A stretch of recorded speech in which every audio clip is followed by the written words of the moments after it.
ಜಯತಿ ಪರಾಶರಸೂನುಃ ಸತ್ಯವತಿ ಹೃದಯನಂದನೋ ವ್ಯಾಸಃ ಯಸ್ಯ ಆಸ್ಯ ಕಮಲಗಲಿತಂ ವಾಂಗ್ಮಯಮೃತಂ ಜಗತ್ ಪಿಬತಿ ಭುಜಗಭೋಗಾಭಮುದ್ಯಮ್ಯ ಹೃದ್ಯಂ ನಿಜಭುಜಂ ದಕ್ಷಿಣಂ ಲಕ್ಷಣಾಢ್ಯಂ ಲಲಿತಮುದ್ರಿಕ್ತವಿಜ್ಞಾನಮುದ್ರಂ ಭಜ ಭಜ ಅನಂತಮಿತ್ಯಾಲಪಂತಂ ಪ್ರಣತವಾನ್ ಪ್ರಾಣಿನಾಂ ಪ್ರಾಣಭೂತಂ ಪ್ರಣತಿಭಿಃ ಪ್ರಣಯೇ ಪೂರ್ಣಬೋಧಂ ಭವದವೋಷ್ಣೇನ ತಾತಪ್ಯಮಾನಾನ್ ಭುವಿ ಪರಂ ನಾಥಮಪ್ರೇಕ್ಷಮಾಣಾನ್ ಭುವನಮನ್ಯೇನ ಚ ಅನ್ಯೇನ ದೋಷ್ಣಾ ಭವತು ಭೀರ್ಮಾ ಇತಿ ನ ಸಾಂತ್ವಯಂತಂ ಪ್ರಣತವಾನ್ ಪ್ರಾಣಿನಾಂ ಪ್ರಾಣಭೂತಂ ಪ್ರಣತಿಭಿಃ ಪ್ರಣಯೇ ಪೂರ್ಣಬೋಧಂ. ನನ್ನ ಅಧ್ಯಾತ್ಮ ಬಂಧುಗಳೇ, ನಾವು ಆಚಾರ್ಯರ 4 ಸ್ತೋತ್ರಗಳನ್ನು ಮತ್ತು ಒಂದು ಈಗ ಬಳಕೆಯಲ್ಲಿಲ್ಲದ ರಾಮ ಭೀಮ ಕಾಮ ಸೋಮ ಈ ನಾಮಗಳ ಚಿಂತನೆ ಮಾಡತಕ್ಕಂಥ ಒಂದು ಪದ್ಯ, ಅದು ಒಂದು ಪದ್ಯವೇ ಒಂದು ಸ್ವತಂತ್ರವಾದ ಸ್ತೋತ್ರ, ಅದನ್ನು ನೋಡಿದೆವು. ಇವಾಗ ಇದರ ನಂತರ ಹೃಷಿಕೇಶ ತೀರ್ಥರು ಬರೆದದ್ದು ಇನ್ನೊಂದು ಪದ್ಯ ಇದೆ. ಆ ಪದ್ಯ ವಾಯುಸ್ತುತಿಯ ಮೊದಲು ನಾವು 2 ಪದ್ಯಗಳನ್ನು ಹೇಳ್ತೇವೆ. ನಖಸ್ತುತಿ ಅಂತ 2 ಒಟ್ಟಿಗೆ ಹೇಳ್ತಾರೆ ಜನ. ಅದರಲ್ಲಿ ಮೊದಲನೆಯ ಪದ್ಯ. ಆ 2ನೇ ಪದ್ಯವನ್ನ ಹೃಷಿಕೇಶ ತೀರ್ಥರು ಬರೆದಿಲ್ಲ. ವಾಯುಸ್ತುತಿಯ ಮೊದಲು ಆ 2ನೇ ಪದ್ಯವನ್ನ ಹೇಳುವ ರೂಢಿ ಇದೆ. ಆಚಾರ್ಯರೇ ಬೇರೊಂದು ಸಂದರ್ಭದಲ್ಲಿ ಆ ಪದ್ಯವನ್ನ ಬರೆದಿರಬೇಕು. ಅದು ಒಂದೇ ಗ್ರಂಥ ಅಲ್ಲ, 2 ಪದ್ಯ ಸೇರಿ. ಇಷ್ಟಂತೂ ಖಂಡಿತ. ಯಾಕೆಂದರೆ ಅದಕ್ಕೆ ಹೆಸರು ನಖಸ್ತುತಿ ಅಂತ. ಮೊದಲನೇ ಪದ್ಯದಲ್ಲಿ ಮಾತ್ರ ನಖಸ್ತುತಿ ಇರುವುದು, 2ನೇ ಪದ್ಯದಲ್ಲಿ ನಖಸ್ತುತಿ ಇಲ್ಲವೇ ಇಲ್ಲ. ಅದು ಬೇರೆ ವಿಷಯವನ್ನು ಹೇಳ್ತಕ್ಕಂಥ ಪದ್ಯ. ಖಚಿತವಾಗಿ ಅದು ಬೇರೆ ಬೇರೆ ಸಂದರ್ಭದಲ್ಲಿ ರಚನೆಯಾದ 2 ಸ್ತೋತ್ರಗಳು. ನಖಸ್ತುತಿ ಒಂದು ಸ್ತೋತ್ರ, ಇನ್ನೊಂದು ಶ್ಲೋಕವನ್ನ, ಇನ್ನೊಂದು ಪದ್ಯವನ್ನ ಅವರು ಬೇರೆ ಸಂದರ್ಭದಲ್ಲಿ ಆಚಾರ್ಯರು ಬರೆದಿರಬೇಕು. ವಾಯುಸ್ತುತಿಯನ್ನ ಪಾರಾಯಣ ಮಾಡತಕ್ಕಂಥ ಮಂದಿ ಈ 2 ಶ್ಲೋಕಗಳನ್ನು ಅದು ಪ್ರತ್ಯೇಕವಾಗಿ ಪಠನೆ ಮಾಡಲಿಕ್ಕೆ ಬಳಸುವ ಬದಲು ವಾಯುಸ್ತುತಿಯ ಜತೆಗೆ ಮೊದಲು ಈ 2 ಶ್ಲೋಕಗಳು ಆಚಾರ್ಯರು ಬರೆದದ್ದನ್ನು ಹೇಳುವುದನ್ನು ರೂಢಿಗೆ ತಂದಿರಬೇಕು. 2 ಶ್ಲೋಕಗಳು ಬೇರೆ ಬೇರೆ ಸಂದರ್ಭದಲ್ಲಿ ರಚನೆಯಾದಂತಹ ಶ್ಲೋಕಗಳು, ಒಂದೇ ಗ್ರಂಥ ಅಲ್ಲ ಅದು. ಅದನ್ನ ಕೊನೆಗೆ 2 ಶ್ಲೋಕ ಒಟ್ಟಿಗೆ ಒಂದು ಗ್ರಂಥ ಅನ್ನುವ ಭಾವನೆ ಬಂತು. 2ನ್ನೂ ನಖಸ್ತುತಿ ಅಂತ ಕರೆದರು. ನಿಜವಾಗಿ 2ನೇ ಸ್ತೋತ್ರದಲ್ಲಿ ನಖಸ್ತುತಿ ಇಲ್ಲ. ಆಮೇಲೆ ಇದಕ್ಕೊಂದು ಬೇರೆ ಥರದ ಕಥೆ ಇದೆ, ಬಳಕೆಯಲ್ಲಿ ಇರತಕ್ಕಂಥ ಕಥೆ ನಿಮಗೆ ನಾನು ಹೇಳಿಬಿಡ್ತೇನೆ. ಆ ಕಥೆಯು 2-3 ಥರ ಇದೆ. ಒಮ್ಮೆ ಆಚಾರ್ಯರು, ಇದು ಬಳಕೆಯಲ್ಲಿರುವ ಕಥೆ, ಈ ಕಥೆಯಲ್ಲಿ ಒಂದೊಂದು ಕಡೆ ಸ್ವಲ್ಪ ವ್ಯತ್ಯಾಸಗಳಿದೆ, ಸ್ಥೂಲವಾಗಿ ಕಥೆ ಹೀಗೆ. ಆಚಾರ್ಯರು ಪೂಜೆ ಮಾಡಲಿಕ್ಕೆ ಕೂತಿದ್ರಂತೆ. ಅದು ಕೆಲವರು ಉಡುಪಿಯಲ್ಲಿ ಅಂತ, ಕೆಲವರು ಬದರಿಯಲ್ಲಿ ಅಂತ, ಅದು ಎಲ್ಲೋ ಇರಲಿ, ಎಲ್ಲೋ ಒಂದು ಕಡೆ ಎಕ್ಸ್ ಅನ್ನೋ ಜಾಗದಲ್ಲಿ ಪೂಜೆ ಮಾಡಲಿಕ್ಕೆ ಕೂತಿದ್ರು. ಪೂಜೆ ಮಾಡಲಿಕ್ಕೆ ಕೂತವರು ಆಯಿತು, ಮೊದಲನೇ ಪೂಜೆಗಳೆಲ್ಲ ಆಯಿತು, ಅಲಂಕಾರ ಪೂಜೆ ಆಯಿತು, ನೈವೇದ್ಯ ಸಮರ್ಪಣೆ ಆಗಬೇಕು. ನೈವೇದ್ಯ ಸಮರ್ಪಣೆಗೆ ಒಳಗಿಟ್ಟು ಬಾಗಿಲು ಹಾಕಿದ್ರಂತೆ. ಇವಾಗಲೂ ನೈವೇದ್ಯ ಸಮರ್ಪಣೆ ಮಾಡುವಾಗ ಬಾಗಿಲು ಹಾಕ್ತಕ್ಕಂಥ ರೂಢಿ ಉಂಟಲ್ಲ, ಹಾಗೆ ಬಾಗಿಲು ಹಾಕಿದ್ರಂತೆ. ತ್ರಿವಿಕ್ರಮ ಪಂಡಿತಾಚಾರ್ಯ ಹೊರಗಿಂದ ಕೃಷ್ಣ ವರ್ಣಂಗಲೋ ಕೃಷ್ಣಂ ಸಾಂಗೋಭಾಗಂ ಸುಭಾಷಿತಂ ಅಂತ ನಾವು ಏನು ಹೇಳ್ತೇವೆ ಅದನ್ನು ಅವರು ಹೇಳ್ತಿದ್ರು ಅನ್ನೋ ಭ್ರಮೆ ಇವರಿಗೆ. ಈ ಶ್ಲೋಕ ಹೇಳ್ತಿದ್ರಂತೆ. ಸರಿ, ಸುಮಾರು ಹೊತ್ತಾಯಿತು. ಇವ್ರದ್ದು ಭಾಗವತರದ್ದು ತಾಳ ಎಲ್ಲ ಸವಿಯಲಿಕ್ಕೆ ಪ್ರಾರಂಭ ಆಯಿತು, ಶ್ಲೋಕ ಎಲ್ಲ ಮುಗೀತು. ಅದ್ರ ಬಾಗಿಲು ತೆಗೆಯುವುದಿಲ್ಲ ಆಚಾರ್ಯದ್ದು ಘಂಟಾನಾದ ಆಗುವುದಿಲ್ಲ. ಬಾಗಿಲು ತೆಗೆಬೇಕಾದ್ರೆ ಮೊದಲು ಇವ್ರದ್ದು ಘಂಟಾನಾದ, ನೈವೇದ್ಯ ಸಮರ್ಪಣೆ ಮುಗೀತು ಅಂತ ಘಂಟಾನಾದ ಆಗಬೇಕು. ಘಂಟಾನಾದ ಆಗುವುದಿಲ್ಲ. ಕುತೂಹಲ ತಡೀಲಿಕ್ಕಾಗಲಿಲ್ಲ ಅಂತ ತ್ರಿವಿಕ್ರಮ ಪಂಡಿತರಿಗೆ. ಮೆಲ್ಲ ಬಾಗಿಲಿನ ಸಂಧಿಯಲ್ಲಿ ಇಣುಕಿದರಂತೆ ಕಳ್ಳ ನೋಟದಿಂದ. ಒಳಗೆ ನೋಡುವಾಗ ಆಚಾರ್ಯರು 3 ರೂಪದಿಂದ ಭಗವಂತನನ್ನು ಪೂಜೆ ಮಾಡ್ತಾ ಇದ್ದಾರೆ. ಆಂಜನೇಯನಾಗಿ ರಾಮನನ್ನ, ಭೀಮಸೇನನಾಗಿ ಕೃಷ್ಣನನ್ನ, ಮಧ್ವರಾಗಿ ವೇದವ್ಯಾಸರನ್ನ ಪೂಜೆ ಮಾಡ್ತಾ ಇರುವಂತಹ ದೃಶ್ಯ ವಿಷನ್ ಕಂಡಿತಂತೆ ಅವರಿಗೆ. ತಕ್ಷಣ ಶ್ರೀಮದ್ ವಿಷ್ಣುಂಗ್ರನಿಷ್ಠಾತಿ ಗುಣಗುರುತಮ ಶ್ರೀಮದಾನಂದ ತೀರ್ಥ ತ್ರೈಲೋಕ್ಯಾಚಾರ್ಯ ಪಾದೋ ಜಲ ಜಲ ಜಲ ಸತ್ಪಾಂಸ ಓಸ್ಮಾನ್ ಪುರಂತು ಅಂತ ವಾಯುಸ್ತುತಿ ರಚನೆ ಮಾಡಿದರಂತೆ. ಸರಿ, ವಾಯುಸ್ತುತಿ ಮುಗಿದಾಗ ಪ್ರಾಯ ನೈವೇದ್ಯ ಸಮರ್ಪಣೆ ಮುಗಿದಿರಬೇಕು, ಅದರ ಬಗ್ಗೆ ಏನೂ ಹೇಳುವುದಿಲ್ಲ ಕಥೆ. ಅಥವಾ ಅರ್ಧ ವಾಯುಸ್ತುತಿ ಆಗುವ ನೈವೇದ್ಯ ಸಮರ್ಪಣೆ ಘಂಟಾನಾದ ಕೇಳಿತೋ ಪೂರ ಮುಗಿಯಿತೋ, ಅಂತೂ ಆ ಸಂದರ್ಭದಲ್ಲಿ ವಾಯುಸ್ತುತಿಯನ್ನು ರಚನೆ ಮಾಡಿದ್ರು. ಆಚಾರ್ಯರು ಪೂಜೆಯಾಗಿ ಬಂದ ಮೇಲೆ ಆ ಸ್ತೋತ್ರವನ್ನು ಆಚಾರ್ಯರಿಗೆ ಅರ್ಪಿಸಿದ್ರಂತೆ ಅವರು. ಆಗ ಆಚಾರ್ಯ ಹೇಳಿದ್ರಂತೆ, ಅಪ್ಪ ಇದು ಬರೇ ವಾಯುಸ್ತುತಿ ಆಯ್ತಲ್ಲ, ಬರೇ ನನ್ನನ್ನು ಸ್ತೋತ್ರ ಮಾಡಿದ್ದಿ, ಭಗವಂತನ ಸ್ತೋತ್ರ ಮಾಡಲಿಲ್ಲ. ಆದ್ರಿಂದ ಈ 2 ಶ್ಲೋಕ ಮೊದಲು ಅದಕ್ಕೆ ಸೇರಿಸ್ಕೋ, ಆ ದೇವರ ಸ್ತೋತ್ರ ಮಾಡಿದ ಮೇಲೆ ನನ್ನ ಸ್ತುತಿ ಮಾಡು ಅಂತ 2 ಶ್ಲೋಕವನ್ನ ಆಚಾರ್ಯರು ಕೊಟ್ಟರು. ಇದು ಅದರ ಬಗ್ಗೆ ಇರತಕ್ಕಂಥ ಕಥೆ.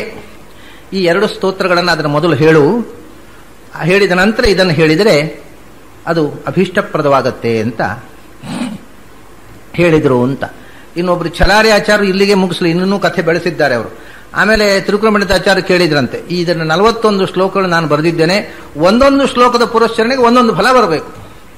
ವಿದ್ಯಾಪ್ರಾಪ್ತಿಗೊಂದು, ಧನ ಪ್ರಾಪ್ತಿಗೊಂದು, ಪುತ್ರ ಪ್ರಾಪ್ತಿಗೊಂದು, ಶತ್ರುನಾಶಕ್ಕೊಂದು, ಒಂದೊಂದು ಶ್ಲೋಕಕ್ಕೆ ಒಂದೊಂದು ಫಲ ಬರಬೇಕು ಅಂತ. ಈ 2 ಶ್ಲೋಕದ ಜೊತೆಗೆ ಆವೃತ್ತಿ ಮಾಡಿದ್ರೆ ಅದೂ ಬರುತ್ತೆ ಅಂತ ಆಚಾರ್ಯರು ವರ ಕೊಟ್ರಂತೆ. ಇದು ಛಲಾರಿ ಆಚಾರ್ಯರು ಆ ಪುರಸ್ಚರಣೆಗೂ ಮಧ್ವಾಚಾರ್ಯರಿಂದಲೇ ಪ್ರಾರಂಭ ಆಗಿಬಿಟ್ಟಿದೆ ಅಂತ ಸೇರಿಸಿದ್ರು ಕಥೆ. ಹೀಗೆ ಒಂದು ಕಥೆ ಬಳಕೆಯಲ್ಲಿದೆ. ಆದರೆ ನಿಮಗೆ ಒಂದು ಪ್ರಾಚೀನ ದಾಖಲೆ ನಾನು ಹೇಳಬೇಕು. ಈ ವಾಯುಸ್ತುತಿಗೆ ವೇದಾತ್ಮ ತೀರ್ಥರು ಅನ್ನುವರು, ವೇದಾತ್ಮ ತೀರ್ಥರು ಅಂದರೆ ಸೋದೆ ಮಠದಲ್ಲಿ ವಾದರಾಜರಿಗಿಂತಲೂ 10 ತಲೆ ಹಿಂದಿನವರು. ಅಂದರೆ ಆಚಾರ್ಯರಿಗಿಂತ ಒಂದು 60-70 ವರ್ಷ, ತ್ರಿವಿಕ್ರಮ ಪಂಡಿತರಿಗೂ ಇವರಿಗೂ ಒಂದು 60-70 ವರ್ಷ ಅಂತರ ಇರಬಹುದು. ಪ್ರಾಯ ತ್ರಿವಿಕ್ರಮ ಪಂಡಿತಾಚಾರ್ಯ ಮಕ್ಕಳು ನಾರಾಯಣ ಪಂಡಿತಾಚಾರ್ಯರು ಮತ್ತು ವೇದಾತ್ಮ ತೀರ್ಥರು ಒಬ್ಬರನ್ನೊಬ್ಬರು ನೋಡಿರಬಹುದು. ಅಷ್ಟು ಹತ್ತಿರದವರು, ಈ ಗ್ರಂಥಕಾರರಿಗೆ ಬಹಳ ಹತ್ತಿರದವರು ವೇದಾತ್ಮ ತೀರ್ಥರು. ಅವರು ಈ ಸ್ತೋತ್ರಕ್ಕೆ ಮೊದಲು ವ್ಯಾಖ್ಯಾನ ಬರೆದದ್ದು, ಅನಂತರ ಬಹಳ ಜನ ಬರೆದಿದ್ದಾರೆ. ಅವರು ಈ ಕಥೆಯನ್ನೇ ಬರೆಯುವುದಿಲ್ಲ. ಅದು ಕಥೆ ಆಗಿದ್ರೆ, ಆಗ ಪ್ರಚಲಿತವಾಗಿದ್ದರೆ ಅವರು ಈ ಕಥೆ ಬರೀಬೇಕಿತ್ತು. ವೇದಾತ್ಮ ತೀರ್ಥರು, ತ್ರಿವಿಕ್ರಮ ಪಂಡಿತರು ಹೀಗೆ ನೈವೇದ್ಯ ಸಮರ್ಪಣೆ ಮಾಡುವುದನ್ನು ಕದ್ದು ನೋಡುವ ಚಟ ಇತ್ತು ಅವರಿಗೆ ಅನ್ನುವುದನ್ನು ಉಲ್ಲೇಖ ಮಾಡಲಿಲ್ಲ. ಆದ್ದರಿಂದ ಪ್ರಾಯ ವೇದಾತ್ಮ ತೀರ್ಥರು ಬರೆದದ್ದನ್ನು ನಾವು ಹೆಚ್ಚು ನಂಬಬಹುದು. ಮತ್ತೆ ಈ ಕಥೆ ಬಹಳ ಅಸಹ್ಯವಾಗಿದೆ. ಕದ್ದು ನೋಡೋದು, ಮೆಲ್ಲ ಬಾಗಿಲು ತೆರೆದು ನೋಡೋದು, ಸಮರ್ಪಣೆ ಆಯ್ತೋ ಇಲ್ಲೋ ನೋಡುವಂತ ಹುಡುಗಾಟ ಇದು. ತ್ರಿವಿಕ್ರಮ ಪಂಡಿತರಂಥವರಿಗೆ ನಾವು ಈ ಕಥೆಯನ್ನು ಹೇಳಬಾರದು. ಅದು ವೇದಾತ್ಮ ತೀರ್ಥರು ಈ ಕಥೆಯನ್ನೇ ಬರೆಯುವುದಿಲ್ಲ. ಮತ್ತೆ ಮೊದಲು ನಖಸ್ತುತಿ ಹೇಳಬೇಕು ಅನ್ನೋ ವಿಷಯವನ್ನು ಬರೆಯುವುದಿಲ್ಲ ಅವರು, ನಖಸ್ತುತಿ ವ್ಯಾಖ್ಯಾನವನ್ನೇ ಬರೆದಿಲ್ಲ. ಈ 2 ವಿಷಯವೂ ಮತ್ತೆ ಬಂದದ್ದು ವೇದಾತ್ಮ ತೀರ್ಥರ ಕಾಲದಲ್ಲಿ. ಅಂದರೆ ಆಚಾರ್ಯರಿಂದ ಒಂದು 100 ವರ್ಷಗಳ ತನಕ ಇದರ ಸುದ್ದಿ ಇರಲಿಲ್ಲ. ಅದರ ನಂತರ ಇದು ಆಚಾರ್ಯರೇ 2 ಶ್ಲೋಕವನ್ನು ಮೊದಲು ಹೇಳಬೇಕು ಅಂತ ಹೇಳಿದ್ದು ಅಂತೆಲ್ಲ ಬಂತು. ಒಂದು ವೇಳೆ ವಾಯುಸ್ತುತಿ ಮಾಡೋ ಮುಂಚೆ ವಿಷ್ಣು ಸ್ತುತಿ ಮಾಡಲೇಬೇಕು ಅನ್ನುವುದು ನಿಯಮ ಆಗಿದ್ದರೆ, ಆಚಾರ್ಯರು ಕೊಟ್ಟಿದ್ರೆ, ತ್ರಿವಿಕ್ರಮ ಪಂಡಿತಾಚಾರ್ಯ ಇನ್ನೂ 2 ವಾಯುಸ್ತುತಿ ಬರೆದಿದ್ದಾರೆ, ಚಿಕ್ಕ ಚಿಕ್ಕದು, ಮಧ್ವಾಷ್ಟಕ ಅಂತ. ಅದರಲ್ಲಿಯೂ ಶುರುವಿನಲ್ಲಿ ವಿಷ್ಣು ಸ್ತುತಿ ಇಲ್ಲ, ಅದಕ್ಕೂ ಒಂದು ಬರ್ಕೊಡ್ಬೇಕಾಗಿತ್ತು. ಆಮೇಲೆ ವಾದರಾಜರು ತುಂಬಾ ವಾಯುಸ್ತುತಿ ಮಾಡಿದ್ದಾರೆ, ಅನೇಕ ಜನ ಮಾಡಿದ್ದಾರೆ. ಅದರಲ್ಲೆಲ್ಲ ಪ್ರಾರಂಭದಲ್ಲಿ ವಿಷ್ಣು ಸ್ತುತಿಯನ್ನು ಸೇರಿಸ್ಕೋಬೇಕು ಅನ್ನೋ ರೂಢಿ ಬರಬೇಕಿತ್ತು. ಅಂದ್ರೆ ವಾಯುಸ್ತುತಿ ಮಾಡುವಾಗ ಎಲ್ಲ ಮೊದಲು ವಿಷ್ಣು ಸ್ತುತಿ ಸೇರಿಸಬೇಕು ಅಂತಲ್ಲ. ವಿಷ್ಣು ಸ್ತುತಿಯನ್ನ ಇವರು ತ್ರಿವಿಕ್ರಮ ಪಂಡಿತರು ಮೊದಲು ಮಾಡಿದ್ದಾರೆ. ವಿಷ್ಣು ಸ್ತುತಿ ಅಂತ ಅನ್ನುವ ಗ್ರಂಥವನ್ನೇ ಬರೆದು ಆಮೇಲೆ ವಾಯುಸ್ತುತಿ ಬರೆದದ್ದವರು. ಹಾಗಾಗಿ ಈ ಎಲ್ಲ ಕಥೆಗಳು ಅದು ಏನು ಮೂಲ ಇಲ್ಲದೆ ಬೆಳೆದು ಬಂದ ಕಥೆಗಳು. ಅವರು ಮೊದಲು ವಿಷ್ಣು ಸ್ತುತಿ ಅಂತ ಒಂದು ಪ್ರತ್ಯೇಕವಾಗಿ ಸ್ತೋತ್ರವನ್ನು ಬರೆದು ಅನಂತರ ನಾನು ಭಗವಂತನ ಸ್ತೋತ್ರವನ್ನು ರಚಿಸಿದೆ, ಇನ್ನು ಗುರುಗಳ ಸ್ತೋತ್ರವನ್ನು ರಚಿಸಬೇಕು ಅಂತ ವಾಯುಸ್ತುತಿ ಬರೆದರು. ಇದೆಲ್ಲ ಮಧ್ವಾಚಾರ್ಯ ಗೊತ್ತಿದ್ದು ಕೂಡ ನೀನು ವಿಷ್ಣು ಸ್ತುತಿ ಮಾಡಲಿಲ್ಲ, ಬೇರೆ ಒಂದು ಸೇರಿಸಬೇಕು ಅದಕ್ಕೆ ಅಂತ ಹೇಳುವ ಸಾಧ್ಯತೆ ಬಹಳ ಕಡಿಮೆ. ಆಮೇಲೆ ಇನ್ನೂ ಅರ್ವಾಚೀನರಲ್ಲಿ ಇನ್ನೂ ಮತ್ತೊಂದು ಕಥೆ ಶುರುವಾಯಿತು. ಏನು ಅಂದ್ರೆ ಸ್ತುತಿಮಕೃತ ಹರೇಹೇ ವಾಯುದೇವಸ್ಯ ಚಾಸ್ಯ ಅಂತ ತ್ರಿವಿಕ್ರಮ ಪಂಡಿತರು ಹೇಳಿಕೊಂಡಿದ್ದಾರೆ. ಇದು ಈ ವಾಯುಸ್ತುತಿಯಲ್ಲಿ ಅವರು ಹೇಳುವಾಗ ಸ್ತುತಿಮಕೃತ ಹರೇಹೇ ವಾಯುದೇವಸ್ಯ ಚಾಸ್ಯ, ಹರಿಯ ಸ್ತುತಿಯನ್ನು ವಾಯುವಿನ ಸ್ತುತಿಯನ್ನು ನಾನು ಮಾಡಿದೆ ಅಂತ ಹೇಳ್ತಾರೆ. ಇದನ್ನು ಓದಿ ಕೆಲವರಿಗೆ ಕಂಡಿತು, ಹಾಗಾದ್ರೆ ಈ ಒಂದೊಂದು ಶ್ಲೋಕಕ್ಕೂ 2 ಅರ್ಥ ಮಾಡಬೇಕು, ಹರಿಪರವಾಗಿ ಒಂದು ವಾಯುಪರವಾಗಿ. ಯಾಕೆಂದ್ರೆ ಅವ್ರು ಹೇಳಿದ್ದಾರೆ. ಹೀಗೆ ಮಾಡಿಬಿಟ್ರೆ ಅದು ಹರಿಸ್ತುತಿ ಆಯ್ತು, ಮತ್ತೆ 2 ಶ್ಲೋಕ ಹೇಳುವ ಅಗತ್ಯವೇ ಇಲ್ಲ. ಹರಿಸ್ತುತಿ ಇಲ್ಲ ಅಂತ ಮಧ್ವಾಚಾರ್ಯ ಹೇಳಿದ್ದ, ಹಾಗಾದ್ರೆ ಏನಾಯ್ತು, ಮಧ್ವಾಚಾರ್ಯರಿಗೆ ಇನ್ನೊಂದು ಹರಿಪರವಾಗಿ ಅರ್ಥ ಮಾಡಲಿ ಬರುತ್ತೆ ಅನ್ನೋದು ಗೊತ್ತಿರಲಿಲ್ಲ ಅಂತ ಆಯ್ತು. ಎಷ್ಟು ಅಧ್ವಾನ ನೋಡಿ. ಅನಂತರದ ವ್ಯಾಖ್ಯಾನಕಾರ 2 ಅರ್ಥ ಬರೆದು ಬಿಟ್ರು, ವಾಯುಪರವಾಗಿ ಹರಿಪರವಾಗಿ. ಈ ಹರಿಪರವಾದ ಅರ್ಥ ಗೊತ್ತಿರಲಿಲ್ಲೇನು ಮಧ್ವಾಚಾರ್ಯರಿಗೆ? ಸರ್ವಶಬ್ದವಾಚ್ಯ ಹರಿ, ಯಾವ ಶಬ್ದದಿಂದ ಯಾರನ್ನು ಸ್ತೋತ್ರ ಮಾಡಿದ್ರು ಭಗವಂತನ ಸ್ತೋತ್ರ ಆಗುತ್ತೆ ಅಂತ ಹೇಳಿದ ಮಧ್ವಾಚಾರ್ಯರಿಗೆ ಈ ಸಂಗತಿ ಗೊತ್ತಿರಲಿಲ್ಲೇನು? ಮತ್ತೆ ಅವನು ವಿಷ್ಣು ಪರವಾದಂತಹ ಸ್ತೋತ್ರ ಬೇರೆ ಮಾಡಬೇಕು. ಅದಕ್ಕೆ ಈ ಶಂಕಾ ಬಂತು ಒಬ್ಬರು ವ್ಯಾಖ್ಯಾನಕಾರರಿಗೆ. ಅವರು ಅದಕ್ಕೆ ಶಂಕಾ ಮಾಡಿಕೊಂಡು, ಅಲ್ಲ ಇದರಲ್ಲೇ ವಿಷ್ಣು ಸ್ತುತಿ ಉಂಟಲ್ವಾ ಅಂದ್ರೆ ವಾಯುಸ್ತುತಿ ಸಹಿತವಾದ ವಿಷ್ಣು ಸ್ತುತಿ ಇರೋದಿಲ್ವಾ, ಕೇವಲ ವಿಷ್ಣು ಸ್ತುತಿ ಮಾಡಬೇಕು ಅಂತ ಮಧ್ವಾಚಾರ್ಯ ಹೇಳಿದ್ದು ಅಂತ ಅದಕ್ಕೊಂದು ಉಪಪತ್ತಿ ಮಾಡಿ ಬಹಳ ಕಷ್ಟಪಡ್ತಾರೆ ಈ ಕಥೆಯನ್ನು ಕೂಡಿಸ್ಲಿಕ್ಕೆ. ಆದರೆ ಎಲ್ಲ ಕಥೆಗಳೂ ನಿರಾಧಾರ. ವಾಯುಸ್ತುತಿಯ ಜೊತೆಗೆ ಈ 2 ಶ್ಲೋಕಗಳನ್ನು ಪಠಿಸುವಂತಹದ್ದು ಬಂದದ್ದು ಆಚಾರ್ಯರ 2 ಶ್ಲೋಕ ನಿತ್ಯ ನಮ್ಮ ಅನುಸಂಧಾನದಲ್ಲಿ ಇರಲಿ ಅನ್ನೋದಕ್ಕೋಸ್ಕರ ಅದನ್ನು ಜೊತೆಗೆ ಹೇಳುವಂತಹದ್ದು ಬಂದದ್ದು ನಿಜ. ಅದನ್ನು ಆದ್ಯಂತದ ಹೇಳುವುದು ತಪ್ಪಲ್ಲ, ಅದು ಎಲ್ಲವೂ ಒಳ್ಳೆಯದೇ. ಆದರೆ ಅದರ ಹಿನ್ನೆಲೆಯಲ್ಲಿ ಇರತಕ್ಕ ಕಥೆ ಮಾತ್ರ ಸತ್ಯ ಅಲ್ಲ, ಐತಿಹಾಸಿಕ ಅಲ್ಲ. ಆಚಾರ್ಯರು ಯಾವುದೋ ಸಂದರ್ಭದಲ್ಲಿ ಬೇರೆ ಬೇರೆ ಸಂದರ್ಭಗಳಲ್ಲಿ ರಚಿಸಿದ 2 ಶ್ಲೋಕಗಳವು. ಅದನ್ನ ನಾವು ಉಳಿಸಿಕೊಳ್ಬೇಕಲ್ಲ, ಇಲ್ಲದಿದ್ರೆ ಈ ರಾಮೋಖಿಲಾನಂದ ತನುಸೈವಾದ ಹಾಗೆ ಆಗಿ ಹೋಗ್ತದೆ. ಅದು ಈಗ ಆ ಶ್ಲೋಕ ಹೊರಟೆ ಹೋಯಿತು, ಬಳಕೆಯಲ್ಲಿಲ್ಲ. ಹಾಗೆ ಈ ಆಚಾರ್ಯ ಬರೆದ 2 ಶ್ಲೋಕಗಳು ಬಳಕೆಯಲ್ಲಿ ತಪ್ಪಿ ಹೋಗಬಾರದು ಅಂತ ವಾಯುಸ್ತುತಿಯ ಜೊತೆಗೆ ಪಠಿಸುವ ಸಂಪ್ರದಾಯ ತಂದ್ರಲ್ಲ, ಬಹಳ ಒಳ್ಳೆಯ ಸಂಪ್ರದಾಯ ಅದು. ಅದರ ಮೇಲೆ ಆಕ್ಷೇಪ ಅಲ್ಲ. ಅದು ಯಾಕೆ ಬಂತು ಅನ್ನೋದಕ್ಕೆ ಕಥೆ ಮಾತ್ರ ಅದು ಐತಿಹಾಸಿಕ ಅಲ್ಲ. ಈ 2 ಶ್ಲೋಕಗಳನ್ನು ಅಲ್ಲಿ ಹೇಳುವಂತಹ ಸಂಪ್ರದಾಯ ಇದ್ದರೂ ಕೂಡ ಅದು ಒಂದೇ ಗ್ರಂಥ ಅಲ್ಲ ಅಂತ ಹೇಳಿದೆ. ಅದು ಒಂದೇ ವಿಷಯವನ್ನು ಹೇಳುವುದಿಲ್ಲ. ಒಂದರಲ್ಲಿ ನರಸಿಂಹ ಸ್ತುತಿ, ನರಸಿಂಹನ ಕೂರುಗುರಿನ ಸ್ತುತಿ, ಮತ್ತೊಂದು ಬರೇ ಲಕ್ಷ್ಮೀನಾರಾಯಣ ಸ್ತೋತ್ರ. ಅದ್ರಲ್ಲಿ ಬೇರೆ ಏನು ವಿಷಯವೂ ಇಲ್ಲ, ನರಸಿಂಹನ ಉಲ್ಲೇಖವೇ ಇಲ್ಲ ಅದರಲ್ಲಿ. ಈ ಮೊದಲನೇ ಪದ್ಯದಲ್ಲಿ ಒಂದು ವಿಶೇಷ ಇದೆ. ಏನು ಅಂದರೆ, ನೀವು ಅದರ ಮೀಟರ್ನ ಬಗ್ಗೆ ಸ್ವಲ್ಪ ನಾನು ಹೇಳಬೇಕಾಗತ್ತೆ. ಅದು ಯಾವಾಗಲೂ ಒಂದು ಪದ್ಯ ಅಂತಂದ್ರೆ 1 ಮೀಟರ್ನಲ್ಲೇ 4 ಪಾದಗಳು ಇರ್ತವೆ. ಇದು ಮೊದಲನೆಯ 2 ಲೈನು ಬೇರೆ ಮೀಟರ್ನಲ್ಲಿದೆ, ಅನಂತರದ 2 ಲೈನು ಬೇರೆ ಮೀಟರ್ನಲ್ಲಿದೆ. ಈ ಪಾಂತ್ವಸ್ಮಾನ ಅನ್ನತಕ್ಕ ಪದ್ಯ, ಇದನ್ನ ಋಷಿಕೇಶ ತೀರ್ಥರು ಇದು ಒಂದನ್ನೇ ಇಲ್ಲಿ ಬರೆದಿದ್ದಾರೆ, ಇನ್ನೊಂದು ಕಡೆ ಮತ್ತೊಮ್ಮೆ ಬರೆದಿದ್ದಾರೆ. ನನಗೆ ಅದರಿಂದ ಒಂದು ಗುಮಾನಿ ಇದೆ. 2 ಸರ್ತಿ ಈ ಶ್ಲೋಕವನ್ನು ಬರೆದಿದ್ದಾರೆ ಋಷಿಕೇಶ ತೀರ್ಥರು ಸರ್ವಮೂಲ ಗ್ರಂಥದಲ್ಲಿ. ಒಮ್ಮೆ ಈ ದ್ವಾದಶ ಸ್ತೋತ್ರಗಳು ಅಂತ ನಾವು ಹೇಳುವ ಸ್ತೋತ್ರಗಳ ಮಧ್ಯದಲ್ಲಿ, ಆಮೇಲೆ ಇದೆಲ್ಲ ಮುಗಿದ ಮೇಲೆ ಕೊನೆಗೆ ಮತ್ತೊಮ್ಮೆ ಬರೆದಿದ್ದಾರೆ. ನನಗೆ ಏನು ಅನ್ನಿಸ್ತದೆ ಅಂದ್ರೆ, ಪ್ರಾಯ ಅವರು ಮತ್ತೊಮ್ಮೆ ಲಕ್ಷ್ಮೀಕಾಂತ ಅನ್ನುವುದನ್ನು ಬರೀಬೇಕಾಗಿದ್ದದ್ದು ಅಕಸ್ಮಾತ್ತಾಗಿ ಅದರ ಬದಲು ಇದನ್ನು ಬರೆದು ಬಿಟ್ಟಿದ್ದಾರೋ, ಹಾಗಿದ್ರೆ ಲಕ್ಷ್ಮೀಕಾಂತ ಅನ್ನುವುದನ್ನು ಅವರು ಬರೀಲಿಕ್ಕೆ ಉದ್ದೇಶಪಟ್ಟು ಅದು ಅಕಸ್ಮಾತ್ ತಪ್ಪಿ ಹೋಗಿರಬಹುದು. ಈ ಮಧ್ಯದಲ್ಲಿ ಬಂದಿರತಕ್ಕ ಶ್ಲೋಕದ ಛಂದಸ್ಸು, ಮೊದಲನೆಯ ಛಂದಸ್ಸು ಶಾರ್ದೂಲ ವಿಕ್ರೀಡಿತ ಅಂತ ಹೆಸರು. ಮೊದಲ 2 ಲೈನು ಶಾರ್ದೂಲ ವಿಕ್ರೀಡಿತಲ್ಲಿದೆ. ಪಾಂತ್ವಸ್ಮಾನ್ ಪುರುಹೂತ ವೈರಿ ಬಲವನ್ ಮಾತಂಗ ಮಧ್ಯದ್ಘಟ ಕುಂಭೋಚ್ಚಾದ್ರಿ ವಿಪಾಟನಾಧಿಕಪಟು ಪ್ರತ್ಯೇಕ ವಜ್ರಾಯಿತಾ. ಇಲ್ಲಿ ತನಕ ಈ 2 ಲೈನು ಶಾರ್ದೂಲ ವಿಕ್ರೀಡಿತಲ್ಲಿದೆ. ಆಮೇಲೆ ತಕ್ಷಣ ಚೇಂಜ್ ಆಗತ್ತೆ ಮೆಟ್ರು. ಶ್ರೀಮತ್ ಕಂಠೀರವಾಸ್ಯ ಪ್ರತತ ಸುನಖರಾಧಾರಿತ ರಾತಿ ದೂರ ಪ್ರಧ್ವಸ್ತಧ್ವಾಂತ ಶಾಂತ ಪ್ರವಿತತ ಮನಸಾ ಭಾವಿತಾ ಭೂರಿಭಾಗೈ. ಇದರಲ್ಲಿಯೂ ಕೂಡ ಈಗ ಪ್ರಚಲಿತವಾದ ಪಾಠ ಭಾವಿತ ನಾಕಿವೃಂದೈಹಿ ಅಂತ. ಅದು ಯಾವ ಪ್ರಾಚೀನ ಪುಸ್ತಕದಲ್ಲಿಯೂ ಇರುವ ಪಾಠ ಅಲ್ಲ. ಭೂರಿಭಾಗೈಹಿ ಅನ್ನುವುದು ನಿಜವಾದ ಪಾಠ.